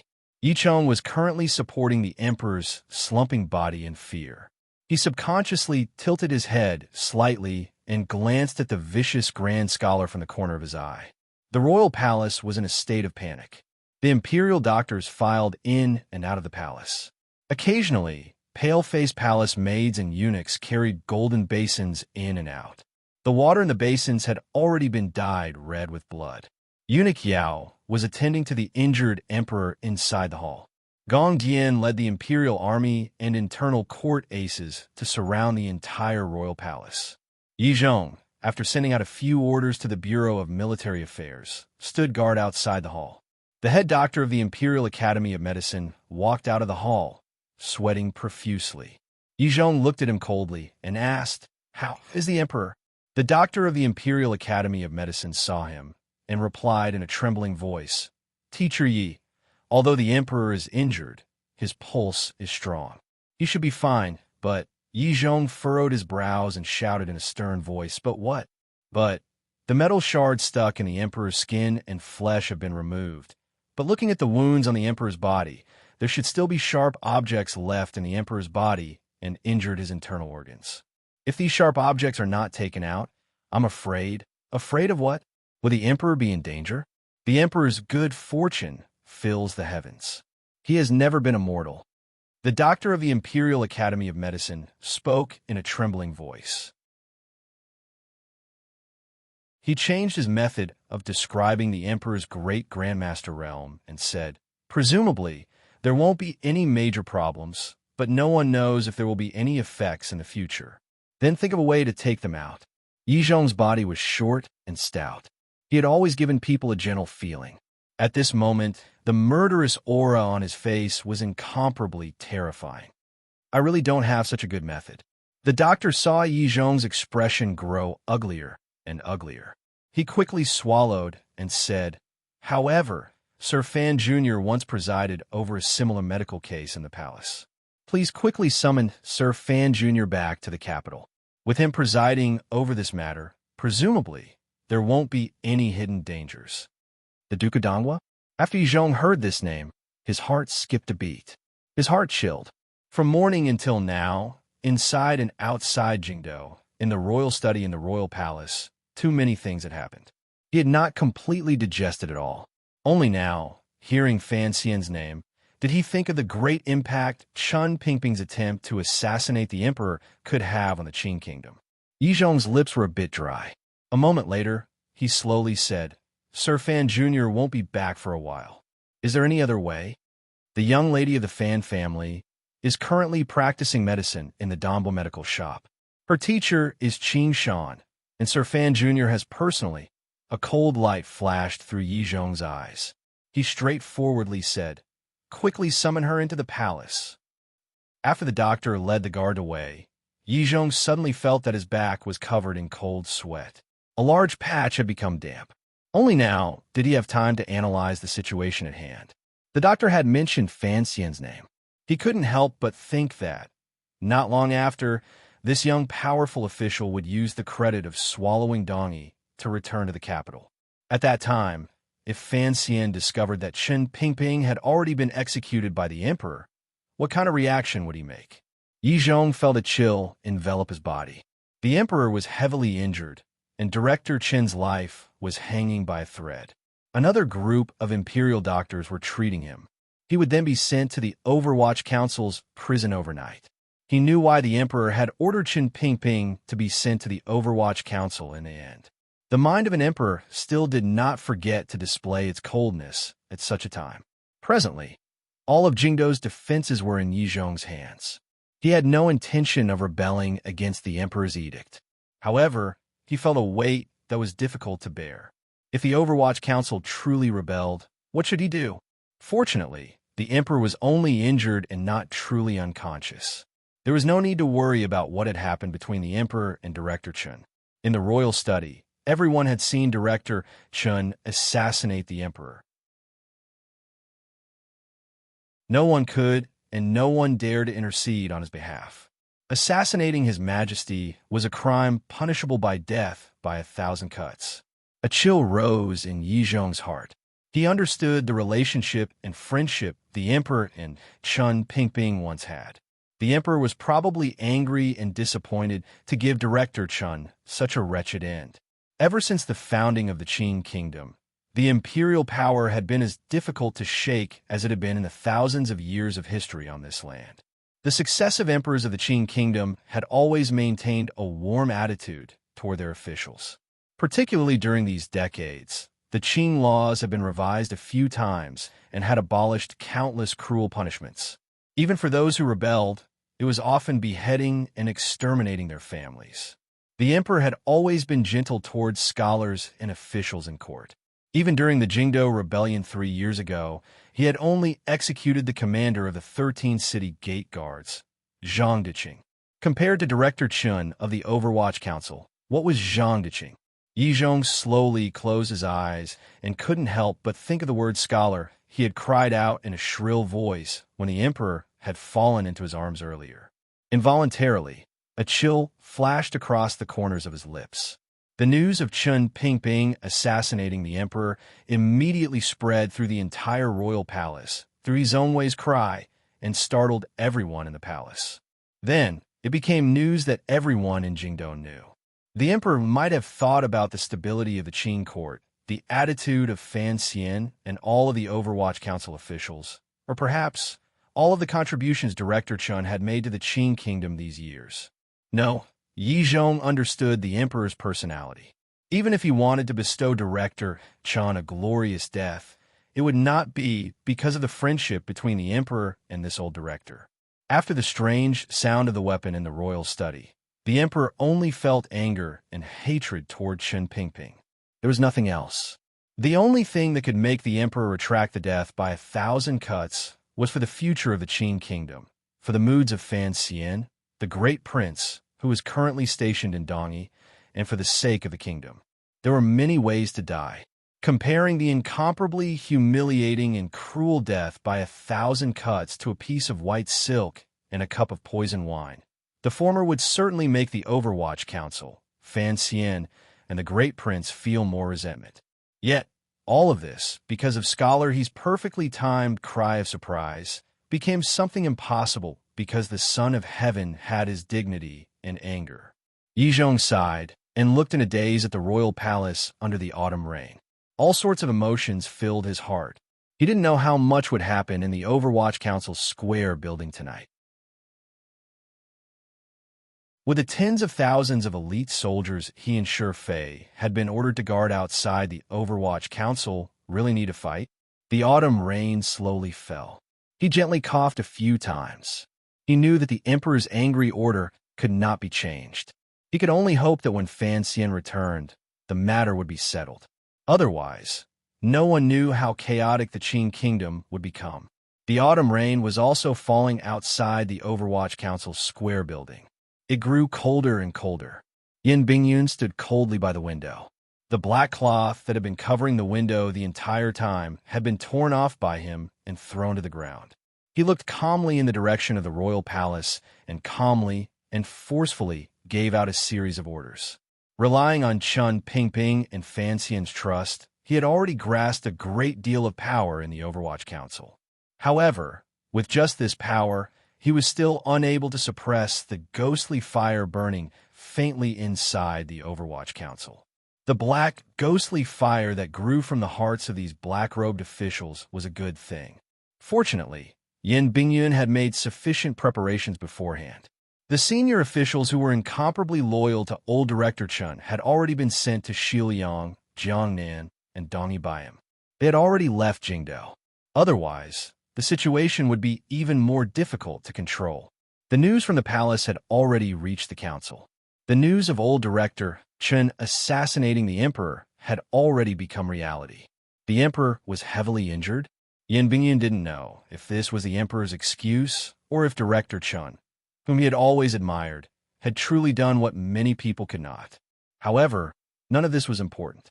He coldly turned his gaze and looked at the streets and alleys outside the Overwatch Council and the Qin Kingdom's elite soldiers who were not hiding their tracks. He shook his head. He had to protect this council, particularly when Chun Pingping was certain to die and Fan Xian had yet to return.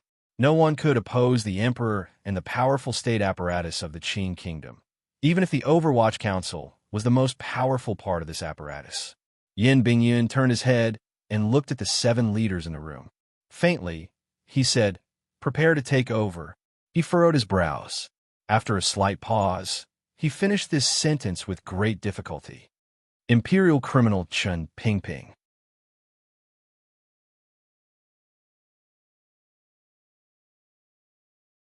Chapter 698. I really couldn't say anything about soliciting votes. However, I'd said at the beginning of the month that these were the last few dozen chapters of the year of Qingyu. I would use my utmost seriousness to write them, and I would also use my utmost seriousness to solicit votes. I would not leave behind any regrets.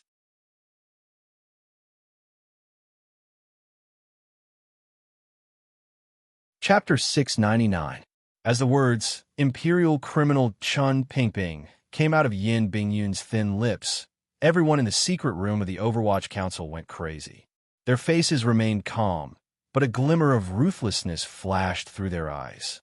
They stared viciously at Yin Bingyun's face as if they wanted to use their gazes to tear Yin Bingyun into pieces. Of the 8 bureaus of the Overwatch Council, other than the head of the 6th Bureau, who was temporarily in charge, and Jingu of the 5th Bureau, who was slowly moving toward the east of the Qin Kingdom, all of the high-ranking officials were gathered there. They were the true power figures of the Overwatch Council. The head of the 1st Bureau was Mu Tai. The head of the 2nd Bureau was that old man. The head of the 3rd Bureau was Fan Xian's senior disciple, and the heads of the 7th and 8th Bureaus were all members of the Qinian unit, including Yin Bingyun, who was also the head of the 4th Bureau. Everyone in the secret room was actually Fan Xian's direct line of descent. Fan Xian's direct subordinates were also Chun Pingping's direct subordinates.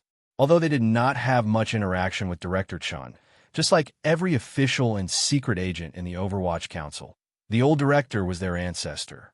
In their hearts, he held an incomparably lofty position. Other than Yin Bingyun, the other 6 people all abruptly stood up and stared at Yin Bingyun's face. The head of the 1st Bureau, Mu Tai's iron-like face was incomparably angry. In a raspy voice, he roared, "Sir Yin, what do you want to do?" Yin Bingyun returned the gaze of these 6 people without shrinking back. Ever since they had returned from fighting in northern Qi, Chen Pingping and Fan Xian had been too lazy to deal with the complicated council affairs.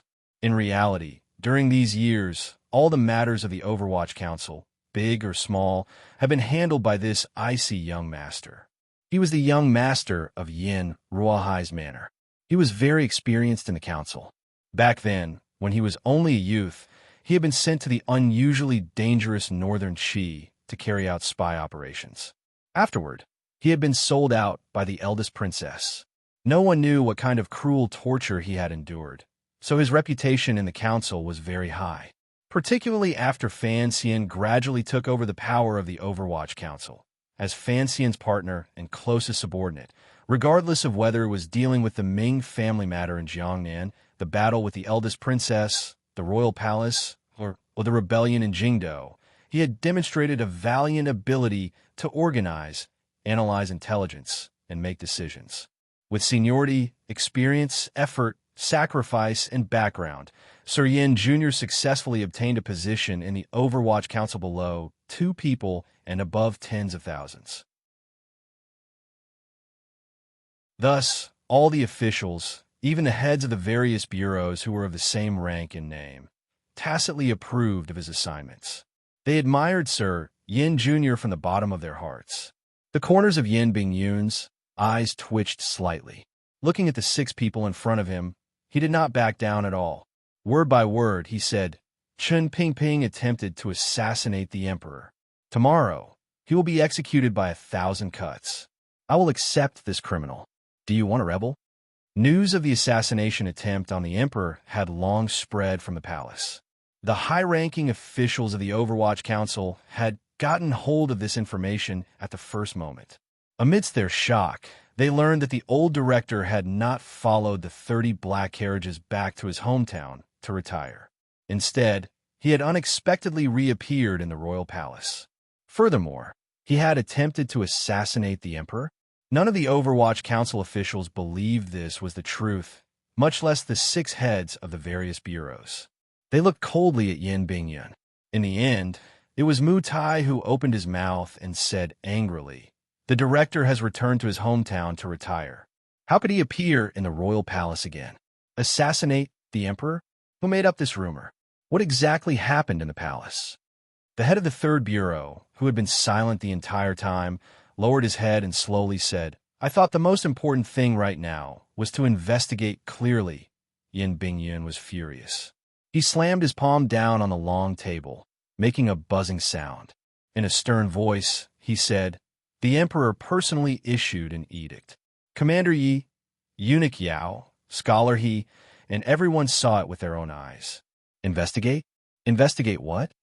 The most experienced and highest-ranking head of the 2nd Bureau suddenly lowered his eyelids and said in a deep and raspy voice, "So what if we saw it with our own eyes?" I think the emperor just wants to take action against our stupid council. This old man raised his face coldly and said, if you want to pin a crime on someone, you can always find a pretext. If the emperor wants to kill someone, what reason can't he find? However, this matter involves the old director. Other than the crime of plotting to assassinate the emperor, what other crime can be used against him? It was completely silent in the secret room.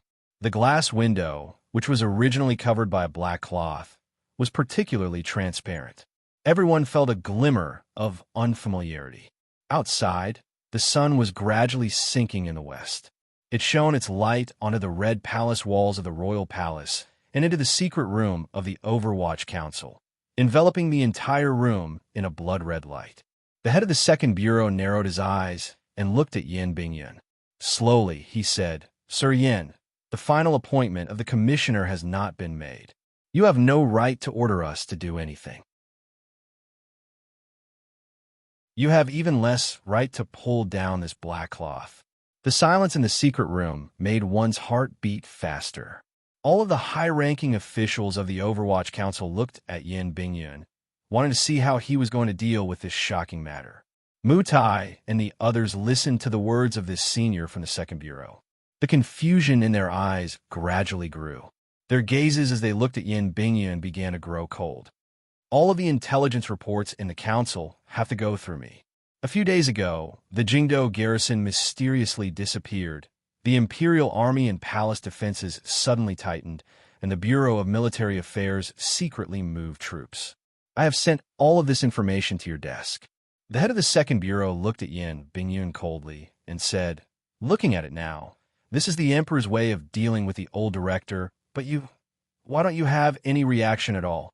Yin Bingyun's earlier anger disappeared in the blink of an eye. His face was cold, and a chill emanated from all over his body. It was as if his entire person was a block of ice. During this half-month, you moved most of the people in my bureau to Shiliang and Dongyi. Most of them are probably still on their way. The head of the Second Bureau looked at him coldly and said, presently, the strength of the council is not even a third of what it was in the past. What exactly do you want to do? Did you know about today's events long ago, so you were making preparations for the palace ahead of time? Most of the swordsmen and assassins of the Sixth Bureau have also been moved out of Jingdo a few days ago. The temporary head of the Sixth Bureau looked coldly at Yin Bingyun. He was the most powerful assassin in the Overwatch Council after the Shadow. His gaze was like a sword nailing Yin Bingyun. It was as if he wanted to nail this piece of ice into the twilight and allow him to gradually melt. You must give us an explanation. The three most powerful bureaus in the Overwatch Council were the 4th, 6th, and 6th bureaus. The Black Knights of the 5th Bureau could never stay near Jingdo. Furthermore, a portion of the Black Knights had left with the Black Carriages. A portion was near Yinjing to receive Fan Xian's return. The 4th Bureau was under Yin Bingyun's control. Furthermore, they were scattered among various provinces and foreign countries. It was impossible for them to gather in Jingdo. When Yin Bingyun ordered the 6th Bureau's swordsmen and assassins to be moved, the Overwatch Council's most powerful martial force had been weakened to its limit. Mutai's heart trembled. He managed the 1st Bureau in Jingdo, so the Overwatch Council's orders and movements did not affect him. It was not until now that he realized Yin Bingyun had already secretly moved so much of the council's strength. Thinking of the shocking change in the royal palace and old Director Chun, his heart chilled. I am an official of the Qin Kingdom, an official of the Emperor, and an official of the Overwatch Council. Yin Bingyun's preparations from a few days ago had been directly exposed by these officials, but there was not a trace of guilt on his face. He looked coldly at the people standing on both sides of the long table and said each word clearly. Don't forget the first words you learned when you first entered the council. Everything is for the Qin Kingdom. Yin Bingyun waved his hand coldly. Loyalty to the Emperor is the only thing we need to consider. Your words earlier were already somewhat treasonous. I don't want to hear them a second time. Earlier, the high-ranking officials of the Overwatch Council had displayed their resentment toward the royal palace very well. If people outside the council knew of this, it would be no different from the crime of deceiving the ruler. Yin Bingyun slowly walked to the window and narrowed his eyes as he looked at the blood-red dusk reflected in from outside. His cold voice seeped out from between his teeth. Chen Pingping assassinated the emperor and is a clear act of rebellion. If you insist on acting your own way and collude with this traitor to do something, don't blame me for being merciless. The secret room once again fell silent. The temporary head of the 6th Bureau slowly gripped the handle of the metal drill at his waist. He looked coldly at Yin Bingyun by the window and said, "Although you transferred away most of the people under me, I think that if the 6th Bureau wanted to kill you, it would not be a difficult matter. So what if you kill me?" Yin Bingyun's tone carried cold disdain. "You want to rebel? Where can your family and the families of the swordsmen under your command escape to? There are 10,000 soldiers outside. Even if you save the old director, can you kill your way out?" The dusk fell on Yin Bingyun's frosty face and presented a complicated color. He slowly turned his head and looked at the head of the 6th Bureau. Coldly, he said, "The Emperor's edict arrived this morning. I have the director's order in my hand. From now on, I'm the 3rd Commissioner of the Overwatch Council. You must abide by my orders. Otherwise, you will be dealt with according to council regulations." "Sir Yin, I don't know what you are thinking in your heart."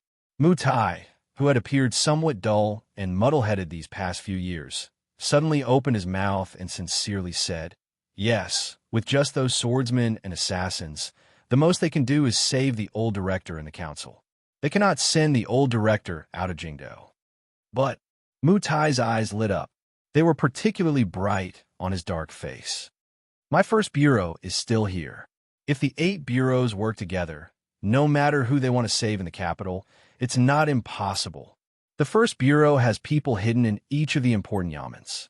The 4th Bureau must also have backup. If you can't do it, Sir Yin will certainly have a way," the head of the 2nd Bureau said coldly. "The 8th Bureau will immediately incite the Imperial College to cause trouble. No matter what reason, as long as Jingdo falls into chaos, the 3rd Bureau will immediately act. They will poison the water in Jingdo and force Jingdo to open its doors tomorrow. Fire will burn everywhere. Once they act, it will be easy to save the old director alone." No wonder he was one of the oldest people in the Overwatch Council. With just a few casual words, he had clearly organized the actions needed to save Chen Pingping and easily spoke of such a sinister and ruthless plan. Poison the water in Jingdo. Yin Bingyun's pupils constricted. "You want the families of all the officials of the Overwatch Council and the people of Jingdo to die with him? The Overwatch Council has the power to turn Jingdo into a wasteland if we are truly determined to do so." The head of the 2nd Bureau's face was cold, as if he was talking about a normal matter. As long as the old director can live, what does the deaths of hundreds of thousands of people matter? Yin Bingyun's heart trembled slightly. It was not until now that he realized that the Overwatch Council he had given his entire life to had long forgotten the existence of the Emperor. All of the officials were crazy. For Chen Pingping, they would truly disregard any price and do countless crazy things. "I won't give you this opportunity." Yin Bingyun's eyes narrowed. He gently knocked on the little bell on the long table. A wave of hurried footsteps came from outside the secret room.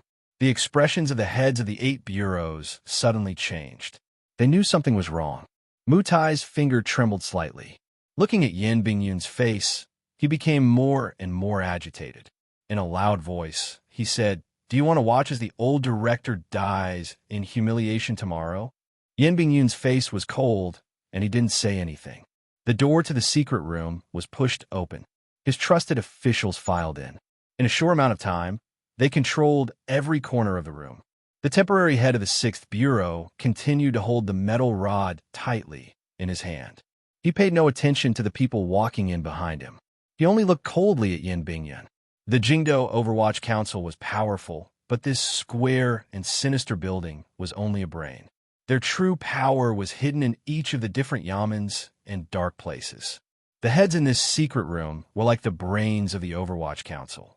As long as this brain was destroyed, the Overwatch Council officials would be like a group of dragons without a head. No matter how angry they were because of the Chen Pingping matter, it would be difficult for them to coalesce into a powerful force. It was clear that Yin Bingyun had prepared for this change for a long time. After the situation in the secret room was initially controlled, the Qing elite troops that had been guarding the outside split off a column of 1,000 people and moved closer to the Overwatch Council. A series of concentrated footsteps and the metallic clang of light armor rang out around the square and sinister building. It made one feel oppressed and moved. A few faint shouts came from the great hall of the Overwatch Council downstairs.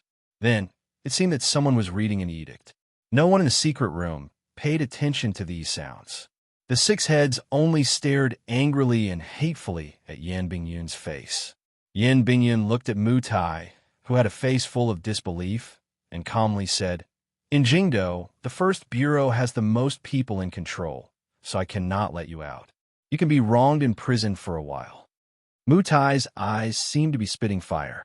He and Yin Bingyun were both Fan Xian's trusted aides. The two of them had a good relationship. Based on his usual understanding, he could not believe that Yin Bingyun would choose to viciously stab Director Chun in the back for the sake of glory and wealth. The head of the second bureau closed his eyes and listened carefully to the sound around him. His brain spun quickly as he analyzed the difference in strength between the two sides. After a long time, he opened his eyes and sighed sorrowfully. He knew that with the help of the court's powerful military power, Yin Bingyun had successfully separated the Overwatch Council's head from its limbs. More accurately, as long as Yin Bingyun controlled this square and sinister building, the Overwatch Council would become half useless. "Don't attack." He gently patted the shoulder of the temporary head of the 6th Bureau and had him loosen his grip on the metal rod. The head of the 2nd Bureau had the highest seniority in this secret room. The head of the 6th Bureau had a ruthless expression, but he knew that the situation was set. He couldn't help but raise his head to the sky with a muffled grunt and loosen his hand. The head of the 2nd Bureau looked coldly at Yin Bingyun and said, "We are probably all going to die." Yin Bingyun lowered his eyelids slightly and slowly said, "You don't know that Qin Pingping tried to assassinate the emperor. As long as you don't make any mistakes, I will protect your lives." The head of the 2nd Bureau sighed and touched his already white hair. Thinking of something, he smiled self-mockingly and suddenly said, "I wonder what Brother Ruohai will think after he learns of today's events? However, Sir Yin, I urge you to kill all of us old men. Otherwise, if we live another day, you won't be able to sleep peacefully." This was not a threat. It was a sincere and naked declaration. The details of what happened in the Overwatch Council would one day be leaked. If the heads of the 8 bureaus were not silenced, Yin Bingyun would certainly face the anger of the Overwatch Council officials who were loyal to Chun Pingping and angry because of Chun Pingping's death. How many of those officials were there? No one knew how many times Yin Bingyun had to die for their anger. No one knew either. After the head of the 2nd Bureau finished speaking, he was escorted out the door by a few officials. His back appeared slightly hunched and dim. This was not because he was about to go to prison. Rather, it was because he was thinking of Director Chun, who was going to die tomorrow. The temporary head of the 6th Bureau's metal drills, crossbow bolts, daggers, inner armor, poison powder, and all the weapons that could be used to kill were all found. The head's face was cold, and he did not resist at all. As he was escorted past Yin Bingyun, he spat on his face. Yin Bingyun used his snow-white sleeve to gently wipe the spit off his face. Looking at him, he said, "Since you want to provoke me into killing you, why didn't you resist earlier?" "I don't want to die yet." The temporary head of the 6th Bureau looked at him and said in a strange laugh, "Because I want to see how you, a traitor, die in the end." Mu Tai was also escorted out. He turned his head to glance at Yin Bingyun and helped the temporary head of the 6th Bureau explain, "We very much want to know how badly you will die when Sir Fan Jr. returns." Yin Bingyun's expression changed, but he still maintained his silence. A vanguard of 1,000 Dingzhou soldiers, Imperial Army, and garrison troops had already been stationed in the square building of the Overwatch Council under the leadership of a few eunuchs and important figures in court. All of the Overwatch Council officials were gathered on the flat ground behind the building. It was not that no one wanted to resist. Many people did not know what was happening. In front of the Emperor's edict and without orders from the higher-ups, these loyal Overwatch Council officials would not blindly retaliate. This was the first time since the Overwatch Council was founded that it had been occupied and humiliatingly occupied. Before today, regardless of whether it was the Bureau of Military Affairs or the officials of the Hall of Governmental Affairs, none of them had any influence over this council. No army could enter here. As long as this council had the old cripple in the black wheelchair, as long as he was alive, no one dared to enter without fear. Dense footsteps rang out on the stairs. A group of people came down and walked out of the door to the large and calm courtyard behind the Overwatch Council. All of the Overwatch Council officials found that the leaders of the 8 bureaus had become prisoners. No matter how determined they were, they couldn't help but be shaken. Unconsciously, they surged forward. Just as was said earlier, the 5th bureau was not in the capital. The 6th bureau had been moved too much by Yin Bingyan. The Overwatch Council's martial power had been emptied. Most of the people in the square building were civil officials. For example, the officials of the 2nd Bureau who hunched over their desks and did intelligence work all had problems with their backs. For example, the skilled craftsmen of the 3rd Bureau who were skilled in making drugs had not seen the sun for a long time. Being shown by the setting sun, they all felt dazed. The officials of the 7th and 8th Bureaus were not known for their martial power. Yin Bingyan walked at the back. He narrowed his eyes and looked at the movements around him. Standing in front of his trusted officials, he walked toward the eunuchs and officials in front of the imperial soldiers. The one leading the army into the Overwatch Council was He Zhongwei. He looked at the frosty Yin Bingyun and nodded his head slightly in greeting. An old eunuch at his side bent his body and said to Yin Bingyun, "Can you announce the edict?" Yin Bingyun furrowed his brows and said, "Have these soldiers put down the knives and spears in their hands. Otherwise, I can't guarantee that they won't all be poisoned to death in a moment." The old eunuch paused slightly. After using his gaze to ask for He Zhongwei's meaning, he signaled to the commander of the 1,000-man group. The commander's heart chilled slightly, but he obeyed and ordered the mixed troops to put down the knives and spears in their hands. The atmosphere immediately relaxed a little. Yin Bingyun did not give the Overwatch Council subordinates any chance to react. The group escorting the heads of the 8 bureaus had already left the council and headed toward the prison. A clamor immediately broke out. Yin Bingyun nodded his head in greeting to the bent old eunuch. The old eunuch's body trembled as he walked in front of the 200 or so Overwatch Council officials. Clearing his throat, he began to slowly read out the crimes of the previous director of the Overwatch Council, Chun Pingping, for plotting rebellion and attempting to assassinate the Emperor. The atmosphere became more and more oppressive. All of the Overwatch Council officials' faces became more and more shocked. The emotions in their eyes became more and more complicated. The suspicion and anger that came from the bottom of their hearts grew stronger and stronger. The old eunuch's voice became lower and lower and more panicked. It was as if he could not go on. The commander of the mixed elite Qing army also became more and more nervous. Although none of the 200 Overwatch Council officials were skilled in martial arts, who knew what kind of powerful figures they were before they became civil servants. Wang Qinian, one of the 2 wings of the Overwatch Council, had once hidden in this building as a scribe for many years. If these people truly rebelled in anger, what kind of ending would there be? Although the 3rd Bureau officials did not carry weapons, who knew how the poison on their bodies would be spread, the atmosphere in the courtyard grew more and more tense. It was as if it could break at any moment. Coincidentally, the old eunuch finished reading the edict. He wiped the cold sweat from his forehead and cried out in his heart that he had been lucky. Although the Overwatch Council officials showed deep suspicion, shock, and anger in their eyes, not a single one of them moved. This was a true Iron Army, a group made of iron. As long as their superiors did not give the order, they would continue to wait until they could wait no longer. Countless gazes looked at Yin Bingyun standing at the very front, because he was the highest-ranking official in the Overwatch Council. Although there was suspicion in these gazes, they still waited for Yin Bingyun to speak. Yin Bingyun was silent for a moment, but did not open his mouth to explain anything to these Overwatch Council officials. Instead, he looked directly toward the tunnel in the courtyard. A few Imperial doctors, a few eunuchs, and dozens of internal guards carried a stretcher and walked in from the tunnel. A skinny old man with a head full of messy white hair was on a stretcher. The blood on his body had already stopped. However, he seemed to still be unconscious.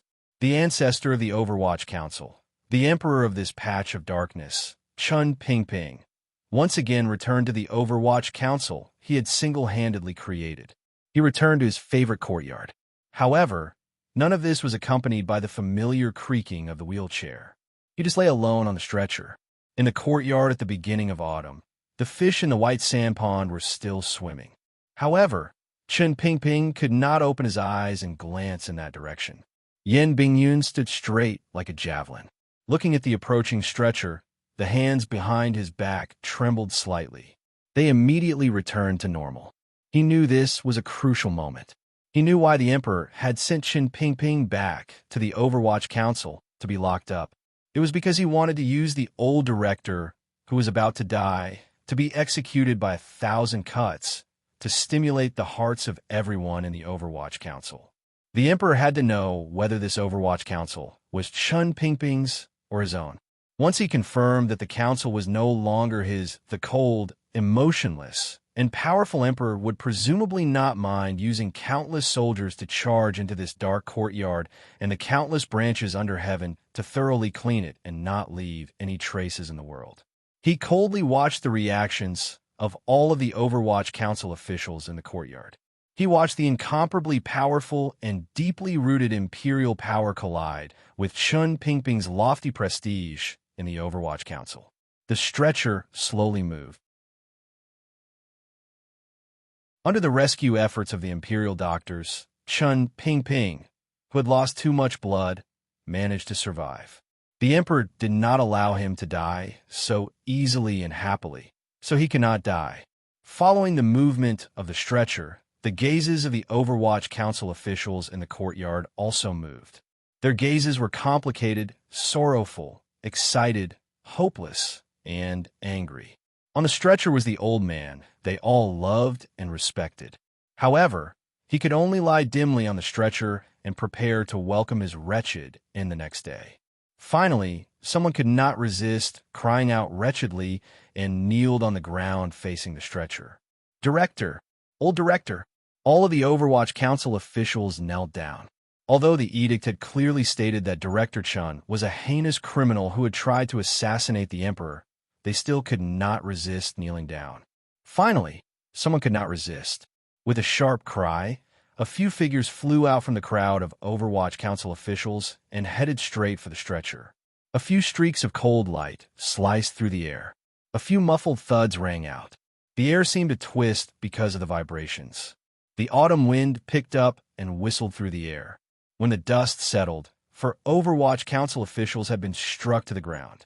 The military aces who had attacked at the same time, as well as the internal court aces around Chun Pingping, all returned with their hands tied. Yin Bingyun watched this scene coldly. The corners of his eyes twitched slightly. He said, "Take them away. If there are any more rebellious actions, they will be dealt with according to the council's rules." Countless venomous and angry gazes turned toward Yin Bingyun at the same time. If looks could kill, Yin Bingyun's body would already be riddled with holes. However, his face was only slightly pale, and the lines on his sleeves did not move at all. He looked at his subordinates in the courtyard and said in a cold voice, "Remember your mission. Do you, officials of the Qin Kingdom, want to rebel?" At this moment, He Zhongwei, who was standing beside him, suddenly said softly, "It's best to kill him on the spot to shock people. Since when is it your turn to talk when I do things?" Yin Bingyun threw out a sentence coldly. His words could make He Zhongwei silent, but they could not make the officials of the Overwatch Council silent. They slowly rose and used a cold gaze to look at He Zhongwei like they were looking at a dead person. Perhaps in the next moment, they would collectively attack and charge toward the stretcher. The situation in the Overwatch Council had reached a critical juncture. Yin Bingyun narrowed his eyes and looked around. He knew that he alone could not suppress these officials' love and respect for Chen Pingping. An old and wizened finger suddenly stretched out. Everyone fell silent. The gazes of all of the Overwatch Council officials turned toward the old finger, the finger that stretched out beside the stretcher. The finger changed slightly and made a gesture that all of the Overwatch Council officials remembered by heart. Oh, an official of the Second Bureau suddenly felt great sorrow in his heart. His eyes grew wet as he gave a loud roar of grief and anger. He then knelt down heavily on his knees. Oh, ho! The old finger seemed to have some kind of magic. It only stretched out gently and shook. Immediately after, countless cries of Ho rang out in the courtyard. Ho was silence. Ho was waiting. Ho was enduring silently. Ho was having no choice but to give up. Ho was staying where he was. All of the Overwatch Council officials stayed where they were. After the word Ho left their mouths, 2 lines of tears flowed down. Their knees were not heavy, but they were as heavy as mountains. They fell to the ground and watched as the stretcher slowly moved in front of the heavy person. All of the internal court aces, eunuchs, and military elites watched this scene with moved expressions. Hizongwei's face became deathly pale. Yin Bingyun's body swayed slightly. The dark fire of the Overwatch Council officials that could not be suppressed no matter what method they used was temporarily extinguished without any objection by the old finger. What kind of prestige? No, what kind of faith was this? Yin Bingyun's face was like ice. He knew that although the battle between the royal power and the old director had ended with the Overwatch Council being forced to submit, in reality, Director Chun had still won. The stretcher slowly moved in front of everyone and headed in the direction of the Overwatch Council's prison. Hizongwei looked at this scene with a deathly pale face. Suddenly, he saw the 4 captured Overwatch Council officials. He didn't know if he was trying to relax his state of mind or convince himself that the Overwatch Council was not that scary, but he unconsciously said in a quiet voice, "The Overwatch Council is indeed ordered as one. However, these people's strength is weaker than I imagined." Yin Bingyun turned to look at him coldly. After a slight pause, he said, "If it wasn't for the fact that I was shameless to this extent, if it wasn't for the fact that the old headmaster could still move a finger, I really can't imagine if the 2 of us would be able to leave this courtyard alive today." After saying this, he paid no more attention to Hizongwei, who had his head lowered in thought. Following the stretcher and the guards sent by the palace, he walked desolately toward the Overwatch Council's prison.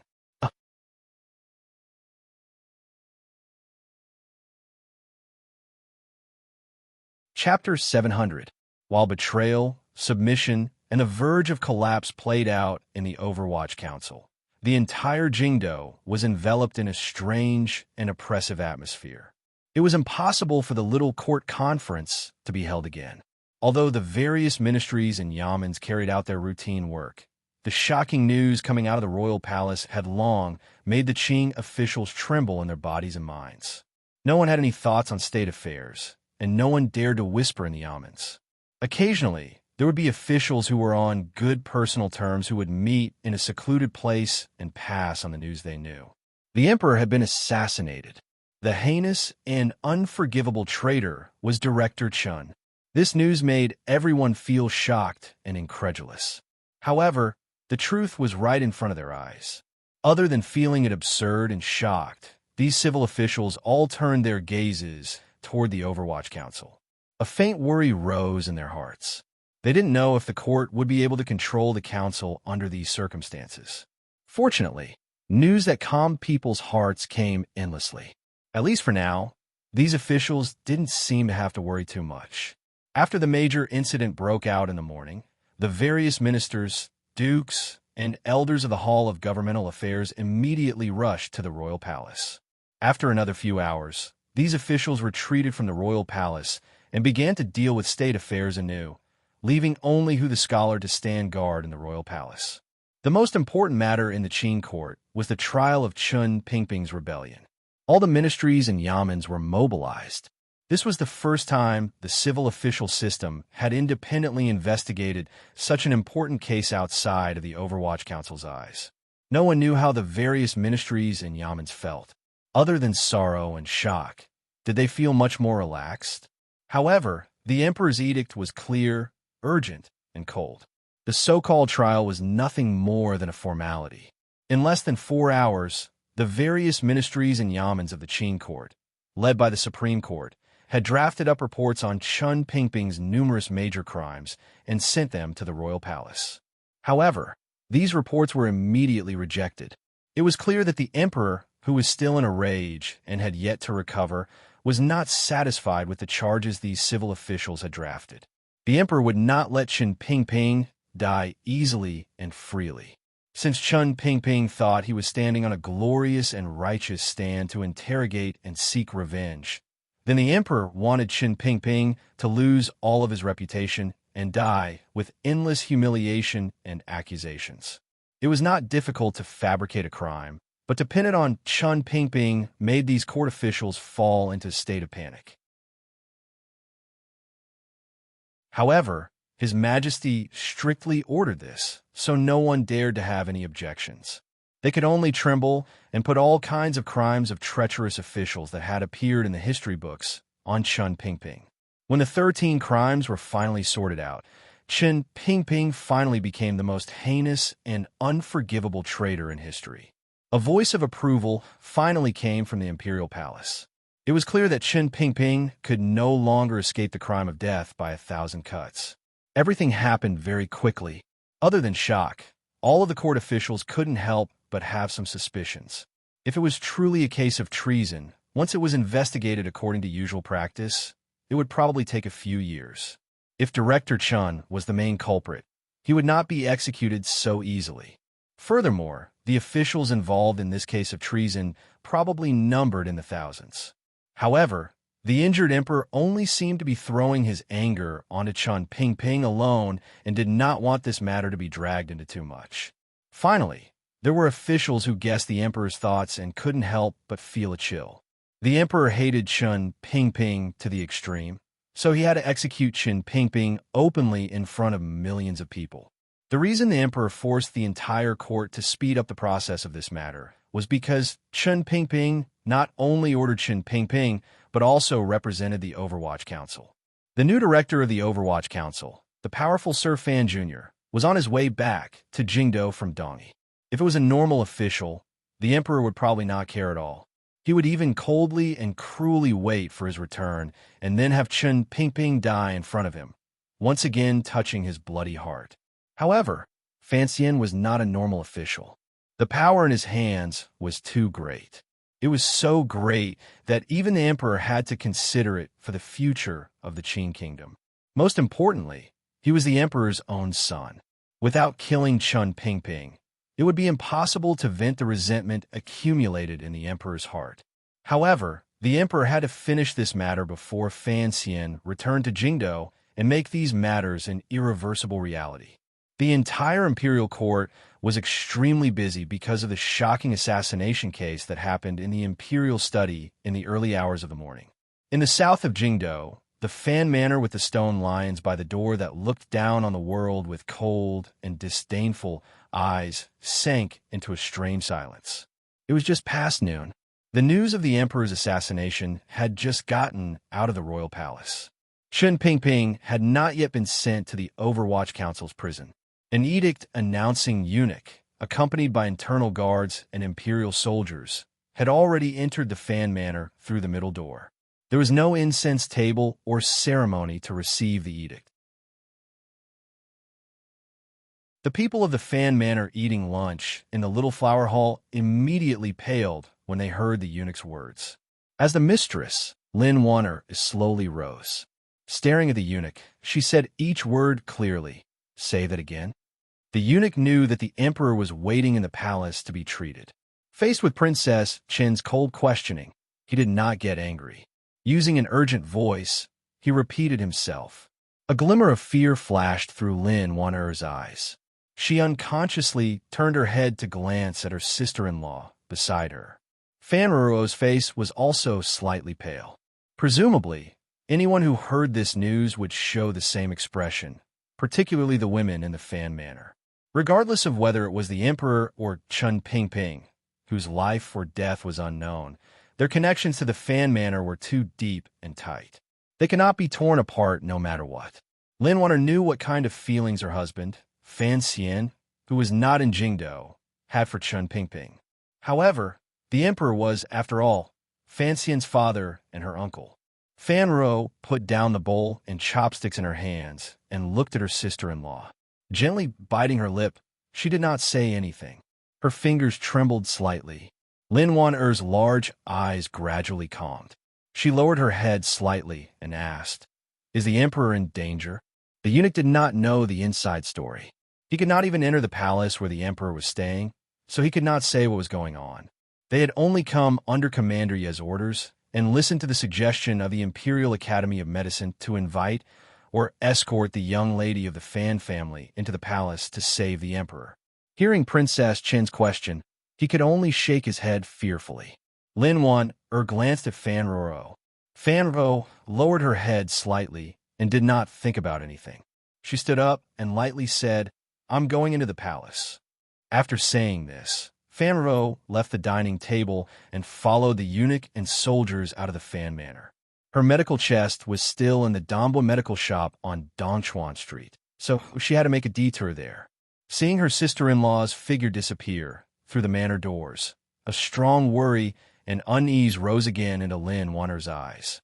She said to the wife of the Tang family, standing to the side, "Send a few clever people to wait outside the palace. If there is any news, quickly report back." Yes, the wife of the Tang family also knew that something big had happened today. Maintaining a serious expression on her face, she made a sound and prepared to turn to make arrangements. Then, she heard the matriarch's second sentence. "Have Tang Zijing come. I have something to tell him." The expression on Lin Wanner's face was very cautious. Other than slight nervousness, there was more worry. She was deep in the Fan manor and had no idea what had happened outside. She also didn't know what had happened in the royal palace, why the old director had suddenly returned to Jingdo, or what had happened between the emperor's uncle and the old director in the royal study.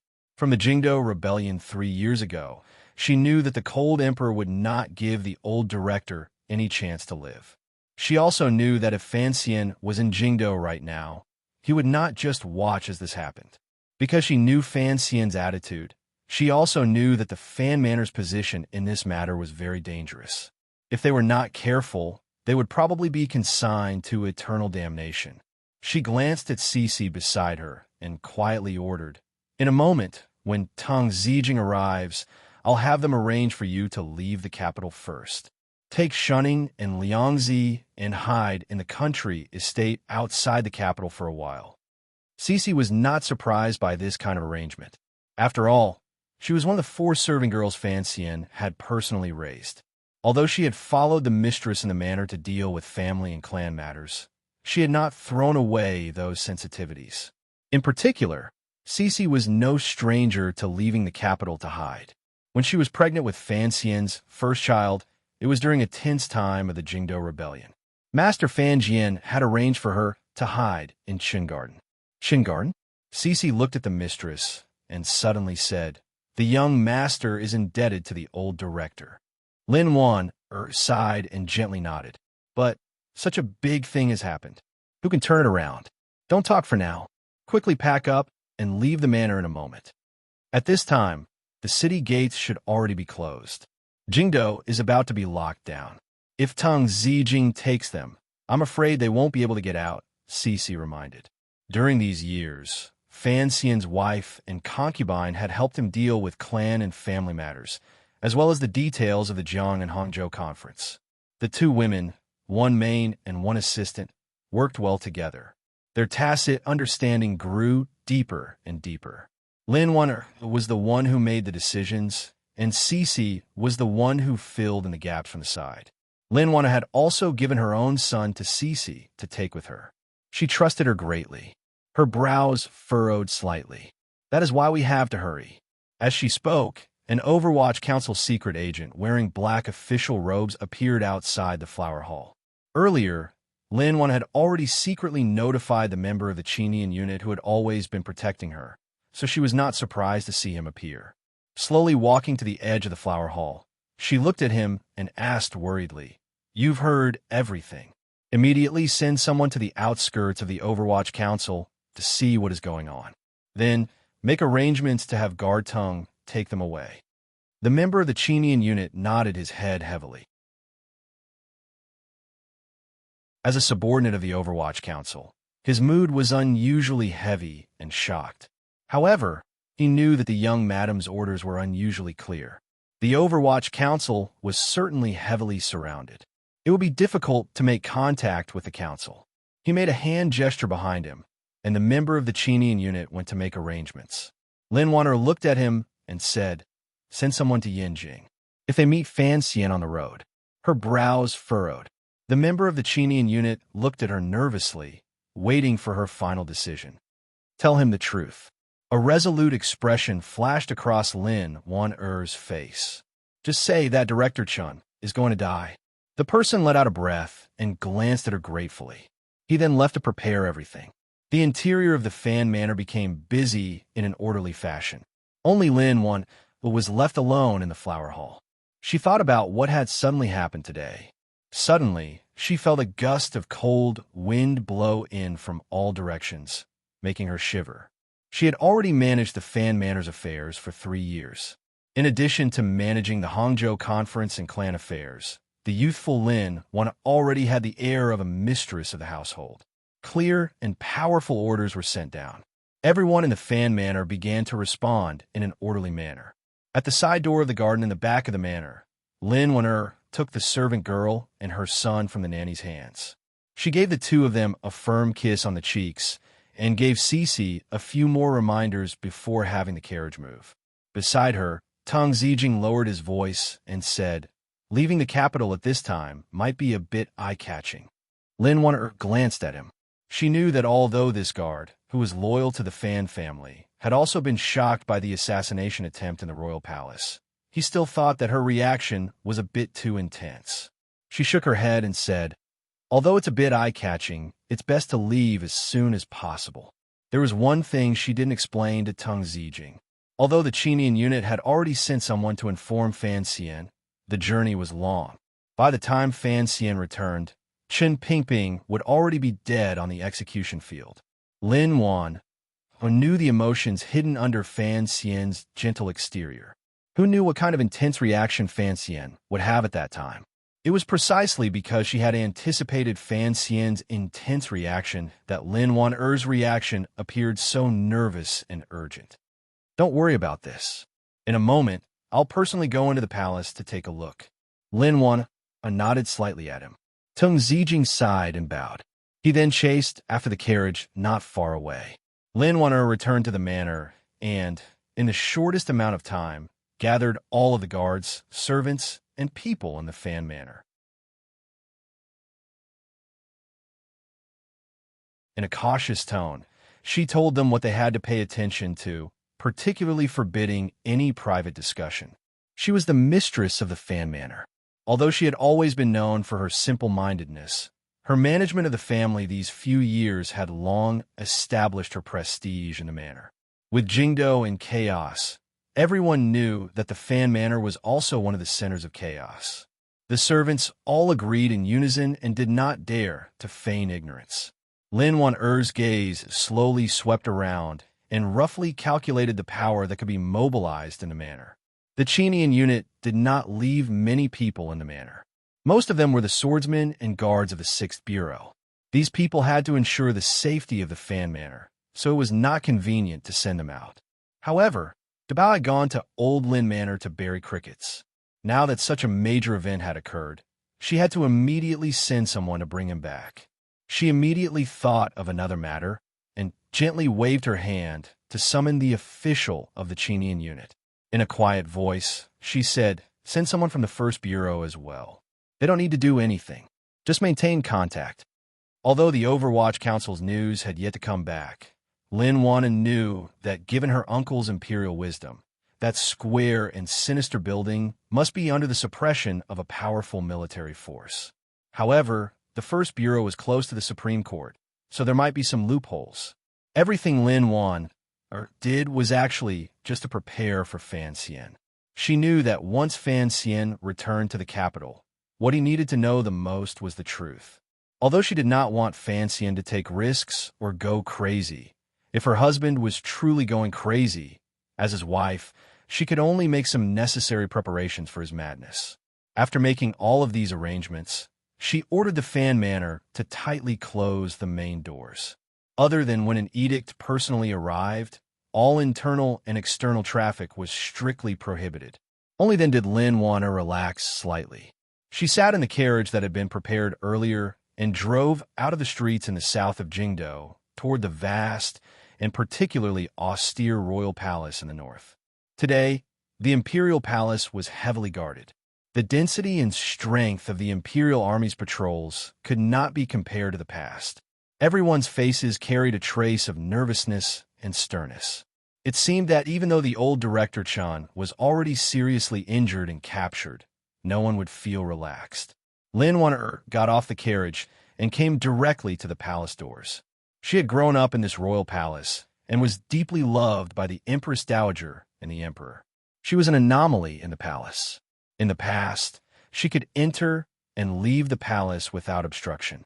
Now, she was forced to stop at the palace doors. The commander of the imperial army, Gong Dian, glanced at her with a complicated gaze. After he bowed to her, he said, "The emperor has ordered the palace to be sealed today." Lin Wan'er raised her face. Her large eyes were calm and without any ripples.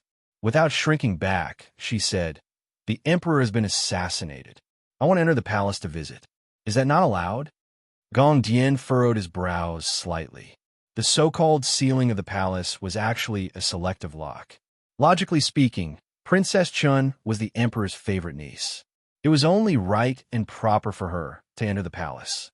The problem was the source of the chaos was the Overwatch Council.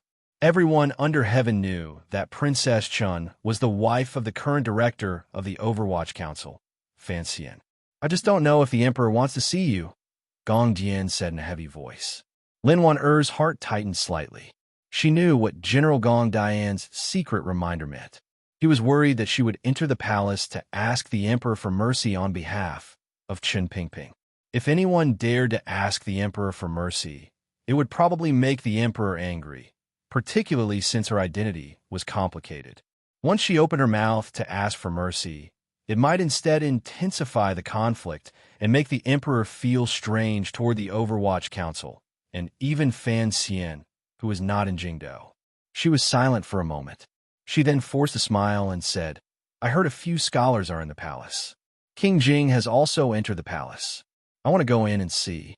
After a slight pause, she quietly said to Gong Dian, "Don't worry, I know what I'm doing." Gong Dian sighed and ordered the soldiers behind him to make way. After entering the royal palace, Lin Wan'er smoothly entered the rear palace. Her pace was fast. By the time she arrived in front of the emperor's bedroom, a few beads of sweat had already appeared on the tip of her nose. Her cheeks were slightly red. However, she could only walk to the bedroom. No one could enter. Lin Wan'er looked at the people around her and paused slightly. She saw Yi Guipin pushing the third prince's hand and looking at the tightly shut palace door with a face full of worry. The great prince's birth mother, Pin Ning, had a particularly cold expression. Accompanied by serving girls, she stood alone on the other side. King Jing stood at the palace door and was quietly saying something to Yizhong. On the right-hand side of the stone steps, the head of the court's civil officials, who the scholar, had a heavy expression. Behind him were the other two scholars of the Hall of Governmental Affairs. Yizhong had already escorted Chen Pingping to the Overwatch Council, so he was not there. What surprised Lin Wan'er the most was that the former Grand Scholar, Mr. Xu Wu, who had resigned 3 years ago and only spent his time at home with his grandson, had also come to the main hall. His sunken eyes looked at the tightly shut door of the hall, maintaining a silence that was completely contrary to his violent temperament. Everyone saw that Princess Chun had come, and each separated to greet her. However, who the scholar looked at her with a worry similar to Gong Diane's. It looked like these major figures of the Qing court were all worried about the same thing after this matter. They were worried about the Overwatch Council's reaction after the Emperor executed Qin Pingping, particularly Fan Xian's reaction. Of all the people present, Lin Wan was the closest to Lady Ning. Ever since she was young, she had often eaten and slept in Lady Ning's courtyard. Seeing that Lady Ning's expression was slightly strange, her heart thumped. After bowing to the scholars, she came to King Jing's side. Ruo has already been in there for an hour. King Jing seemed to know what his seemingly muddle-headed niece, who was actually as smart as her mother, wanted to ask. Dimly, he said, "Other than her, the Emperor has not seen anyone else. Don't think about using the Emperor's favor to barge in and ask for mercy for that old dog." The major figures present all had their own thoughts. No one noticed the conversation between King Jing and Princess Chun. After Lin Wan heard King Jing's words, her expression darkened slightly. She lowered her head and quietly said, "Is the Emperor all right? A scourge lives for 1,000 years. How could he die so easily?" King Jing said in a low voice with a false smile. Lin Wan's heart jumped. She had not thought that King Jing would say such treasonous words in the royal palace. When she had entered the palace earlier, she had thought of seeing the Emperor and pleading for mercy on behalf of the old director. Like Fan Xian, she understood the Emperor's personality very well. She knew that at this juncture, it was impossible for the old director to escape death. On the way into the palace earlier, I received news that it was to be executed by 1,000 cuts. Lin Wan's face was slightly pale as she asked King Jing for confirmation in a trembling voice. King Jing glanced at her and said, "It looks like although the Overwatch Council has been temporarily abolished, Fan Xian has still left some people for you." "Not bad. My brother's meaning is clear." Lin Wan's voice trembled slightly. "Is there no mercy beyond the law? After all, the old director is not a normal person. I know what you're worried about, and what those people are worried about." King Jing's gaze was muddy. He sighed and said, "That old dog has offended too many people. Do you think those civil officials are willing to ask for mercy from the Emperor on his behalf? They are just worried that Fan Xian will go crazy." He looked at Lin Wan and shook his head sorrowfully. "The Emperor is not seeing anyone. It is clear that he has already made up his mind. There were many ways to die." The figures who entered and left the royal palace did not care much about life and death because the coldness of the dragon chair had long made them aware of this. However, how he died was a very important matter. If Qin Pingping ended up with his reputation in tatters and a fate of being hacked to pieces, the resentment hidden within the Overwatch Council would be washed away by this bloody light. No one knew how chaotic the Qing kingdom would become. Qin Pingping's attempt to assassinate the emperor was, without question, a capital offense. If he was ordered to commit suicide, even if it was beheading or hanging, perhaps it would demonstrate the emperor's magnanimity and eliminate the violent currents this matter would bring. However, no one knew what kind of conversation the ruler and official had in the royal study that made the emperor show a rare resentment and anger. He wanted Qin Pingping to die in the most wretched state. Lin Wan'er listened to King Jing's words and fell silent. If the emperor could be slightly more magnanimous, perhaps Fan Xian, who was about to return to Jingdo, could accept it more. Of course, all of this was built in their imaginations. No one knew what kind of true reaction Fan Xian would make after learning of this matter. "Aunt Ning is a bit strange today," Lin Wan'er said with a slight furrow of her brows as she looked at the indifferent Pin Ning in the distant corridor. King Jing's expression changed slightly, but he didn't say anything. There were many things that only the previous generation of the Li royal family knew. There was no need to tell these juniors and outsiders. He believed that Lady Ning had true affection for the emperor these years, but he also believed that, up until now, Lady Ning had not forgotten that old cripple. The sun gradually set in the west. It was already dusk.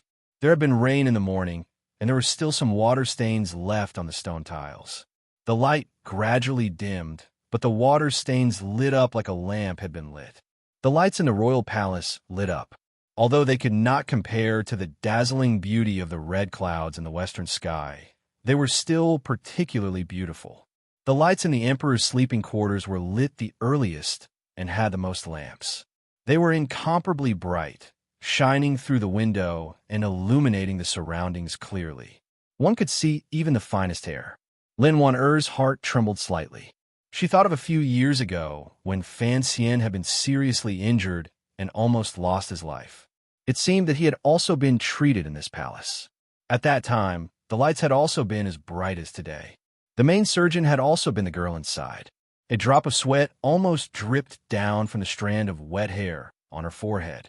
Fortunately, a serving girl at the side stretched out a handkerchief to catch it.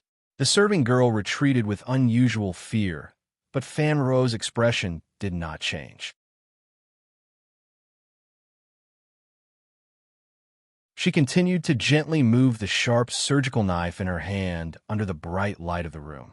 This entire chest of surgical instruments was made by the palace treasury using the most advanced craftsmanship. It was the condensation of the wisdom of Yi Qingmei, Fei Jie, and later, Fan Xian and everyone else. Fan Ro had also learned how to use these things from her relatives. Her years of bitter cultivation on Qing Mountain and her research into treating external injuries had finally made Fan Ro a true good doctor and not the innocent little girl who had shakily pulled open a bloody wound on her brother's body. The bare-chested emperor lay flat on the hard couch with his eyes slightly closed.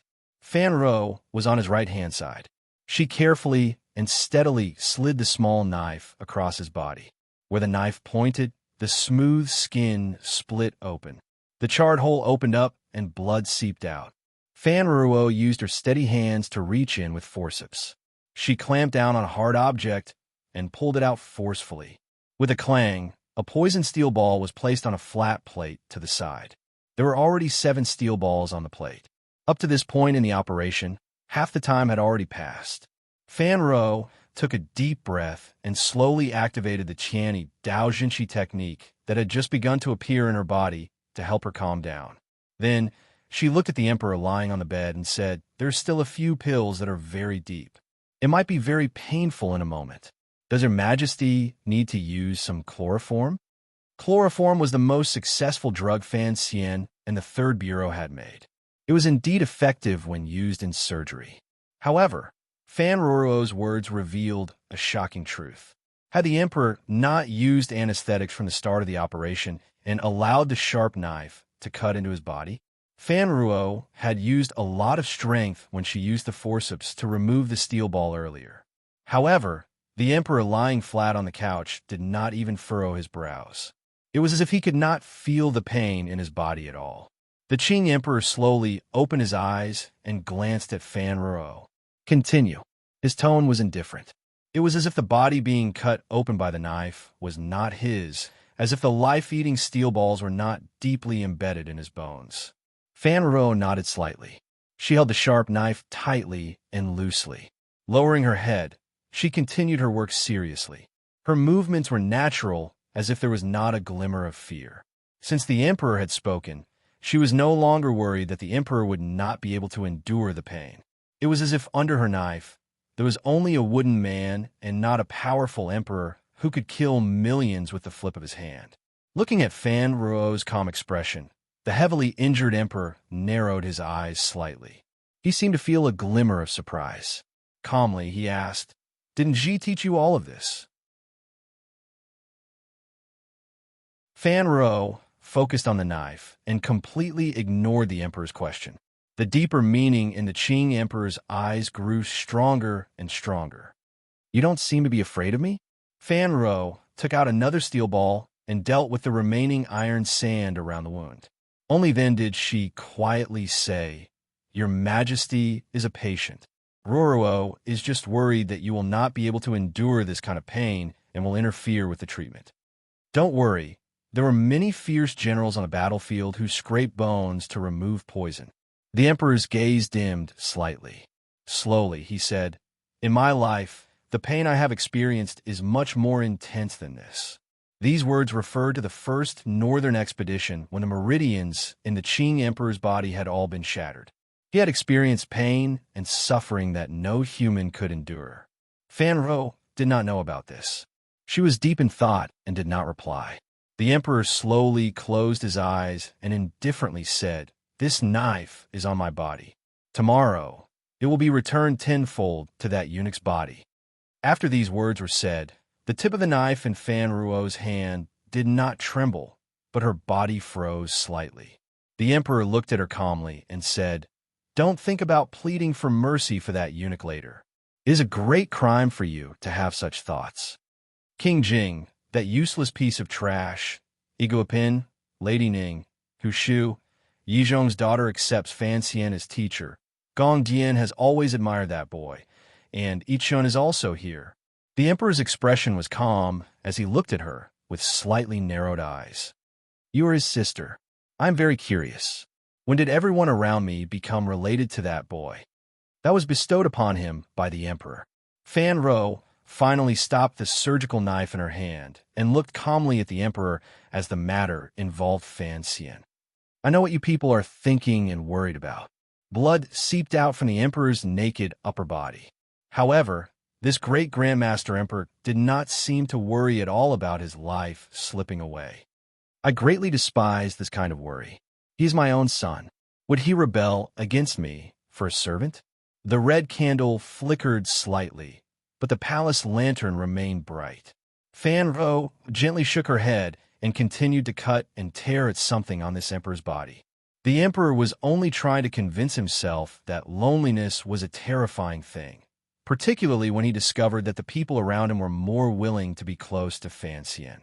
This made him very uncomfortable. His hatred toward Chen Pingping was mostly because he was under the man's control. He suddenly realized that after all these years, he was still not as good as that woman.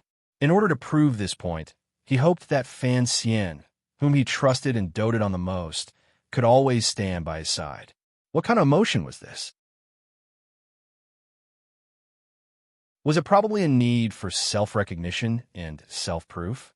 These words should have been the Qing Emperor's inner monologue in the book, but I believe that such a man would, at most, be subconsciously influenced a little. He would not allow such weak emotions to form a concrete picture in his mind, so it would not appear. I also did not want to write this as something omniscient and omnipotent, so I explain a little. Today, it is another 9,000 words. The main theme is reaction and signs. From tomorrow onwards, I will probably have to write 4 or 5 chapters in a row. It will be a serious show in the autumn rain, but I'm already tired.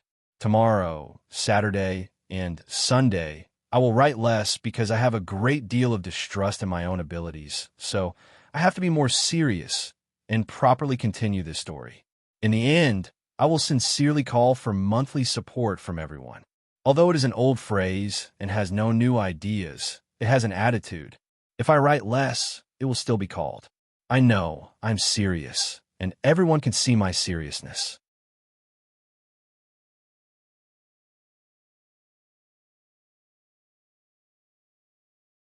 Chapter 701. The official yamens of the Qing Kingdom could all be used to hold prisoners. In Jingdo, there were even more such places. Counting from the yamens of the Jingdo government, there were as many as 7 yamens that had the power to hold prisoners in Qing law. The criminals who were truly involved in court politics, as well as those who had committed the most heinous crimes, were often held in the prison of the Ministry of Justice, the walls of the Supreme Court, and the prison of the Overwatch Council. This was what the common people saw as an abyss and the so-called celestial prison that always appeared in books and stories. Ever since the Overwatch Council was built, this special organization directly under the emperor had played a powerful, sinister, and terrifying role in court politics. High-ranking officials who had been arrested were often imprisoned there. Powerful figures with unique skills were also locked underground for many years. The level of this prison gradually rose above that of the Ministry of Justice and the Supreme Court. It became a true celestial prison. The celestial prison was near the Overwatch Council. If one walked out of the square and sinister building, one only needed to turn a corner to see the 2 heavy metal doors. Within the Overwatch Council, there were secret tunnels that led directly to the celestial prison. One only needed to walk from the large courtyard behind the Overwatch Council and pass through a small door to reach it.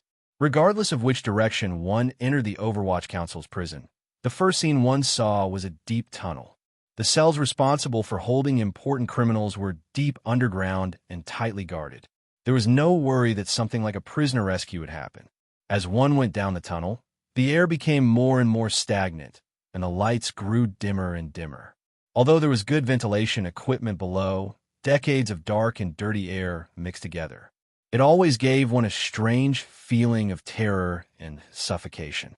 Following the tunnel down to the deepest part, one passed through a few layers of common prison cells and arrived at the lowest cells of the Overwatch Council.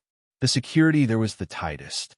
What was different today was that the expressions of the officials of the 7th Bureau responsible for guarding the Celestial Prison were unusually complicated.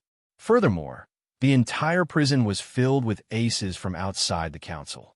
For example, aces from the Imperial Army, the Dingzhou Army, and the Internal Court.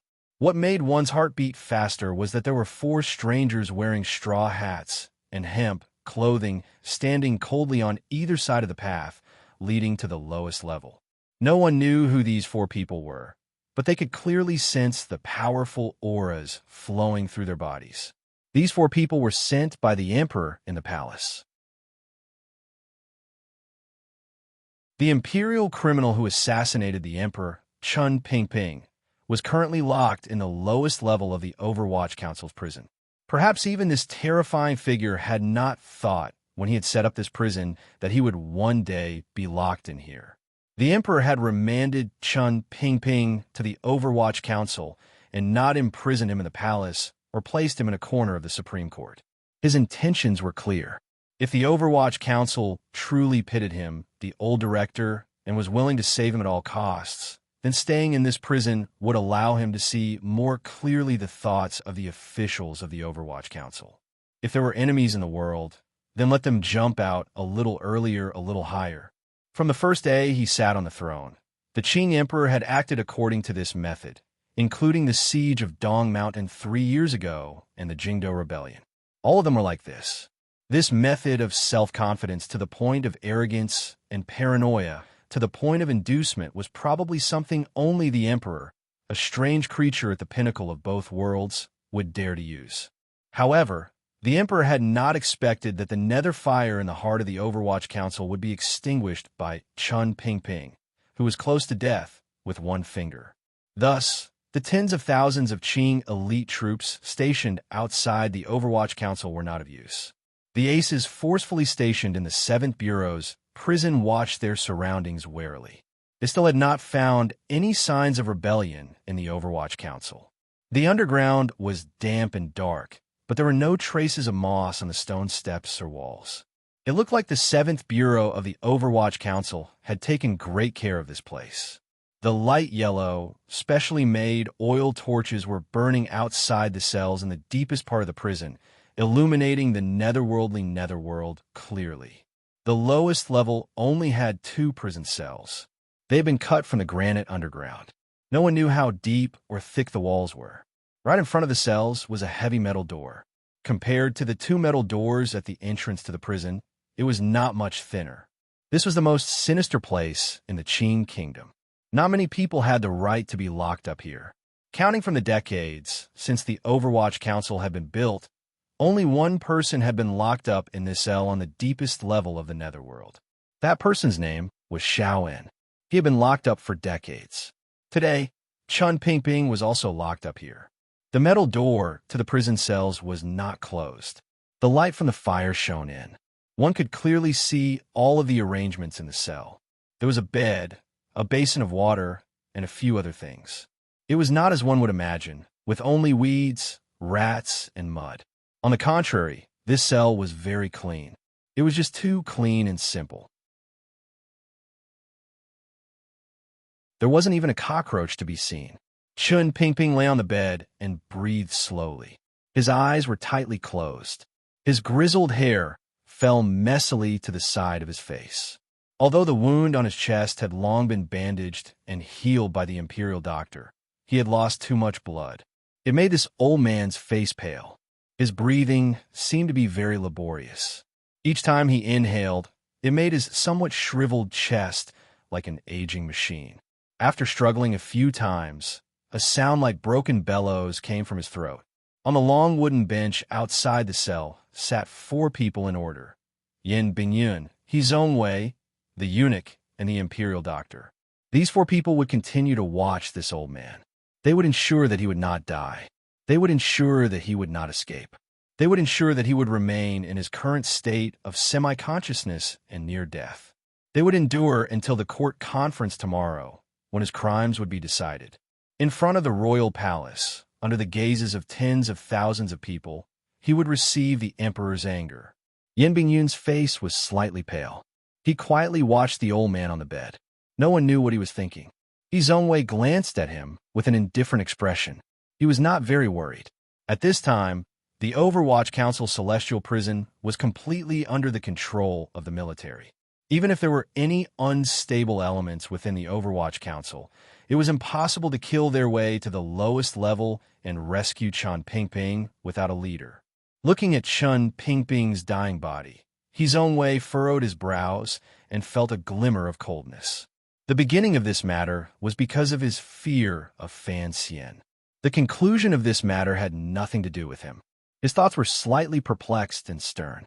He didn't know how long it would take for him to reach the end if he continued down this dark path. Even if he reached the end, would he be like the old cripple in front of him and still be unable to die with a full body? However, his own way had to continue.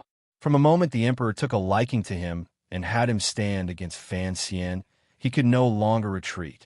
That was why he had cried out in shock in the palace. He had to make sure that Chen Pingping and the Overwatch Council's crimes were real. Only then could Fan Xian, who would not return to the capital in the future, go crazy because of Chen Pingping's cruel death. All of the civil and military officials in the Qin court were worried that Fan Xian would go crazy. However, his own way hoped that Fan Xian would go crazy.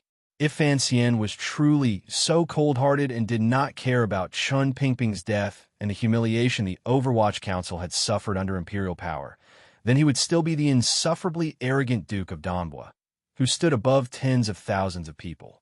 Such a vicious and cold Duke of Donbua was not an enemy his own way wanted to face. His own way only hoped that Fan Xian was a hot-blooded young official and would not fall out with the emperor because of this matter. Only by standing behind the emperor would he be able to obtain a lifetime of glory, splendor, and wealth. Just as he was deep in thought, Yin Bingyun suddenly opened his mouth and said, "Scholar He, I wonder who those 4 people outside are?" His own way glanced at Yin Bingyun and shook his head. He didn't reply. He knew that he was talking about the 4 mysterious figures in hemp clothing and straw hats. These 4 people held imperial edicts. Their authority was even higher than that of the imperial army. They were responsible for guarding Chen Pingping. No one knew where the royal palace had suddenly found these 4 aces.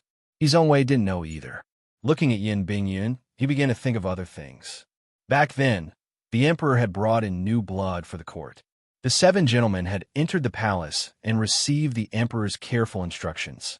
Other than Qin Hung, who had been tragically stabbed to death by the Black Knight's silver mask Jinggu because of his family's rebellion, the other 6 had gradually risen to prominence in court. These young officials were, without question, the emperor's preparations for the future. Of these 6 people, his own way had the highest reputation and status. He was faintly the leader. Looking at Yin Bingyun's frost-like face, Scholar He felt a chill and faint fear in his heart. What he was most afraid of in his life was people like him, people who were good at choosing powerful factions and hiding themselves. Once they needed to act, they were particularly ruthless. Chen Pingping's assassination attempt on the emperor had long been prepared by Yin Bingyun within the Overwatch Council to deal with it. This reality shocked his own way. He realized that this Sir Yin Jr. was also a particularly cold and unfeeling person. Furthermore, it was clear that he knew more about this matter than he did. In other words, the emperor's trust in him was faintly greater than his own. Yin Bingyun did not notice what the popular scholar was thinking. He only looked calmly at the old man in the prison cell with a complicated gaze. The old man had racked his brains and thought for the Qin kingdom all his life. He had spent too much effort. Additionally, he had fought desperately on the battlefield many years ago and suffered countless heavy injuries. Half his body had been paralyzed, and his qi and blood were blocked. All of these things added together made the Qing Emperor's foremost strategist grow old particularly quickly. His face, covered in wrinkles and silver hair, appeared particularly old. The life and Jinqi in his body had long dried up. In the royal study, the emperor had attacked out of anger. Although he had suffered a heavy blow, he had still controlled his strength. But that blow from the green porcelain cup had already ended Chun Pingping's life. Without needing the imperial doctor to say anything, Yin Bingyun could tell that the old director's lifespan had reached its end. If it weren't for the precious medicine in the palace keeping him alive, the old director would probably bid farewell to this world before the execution field opened.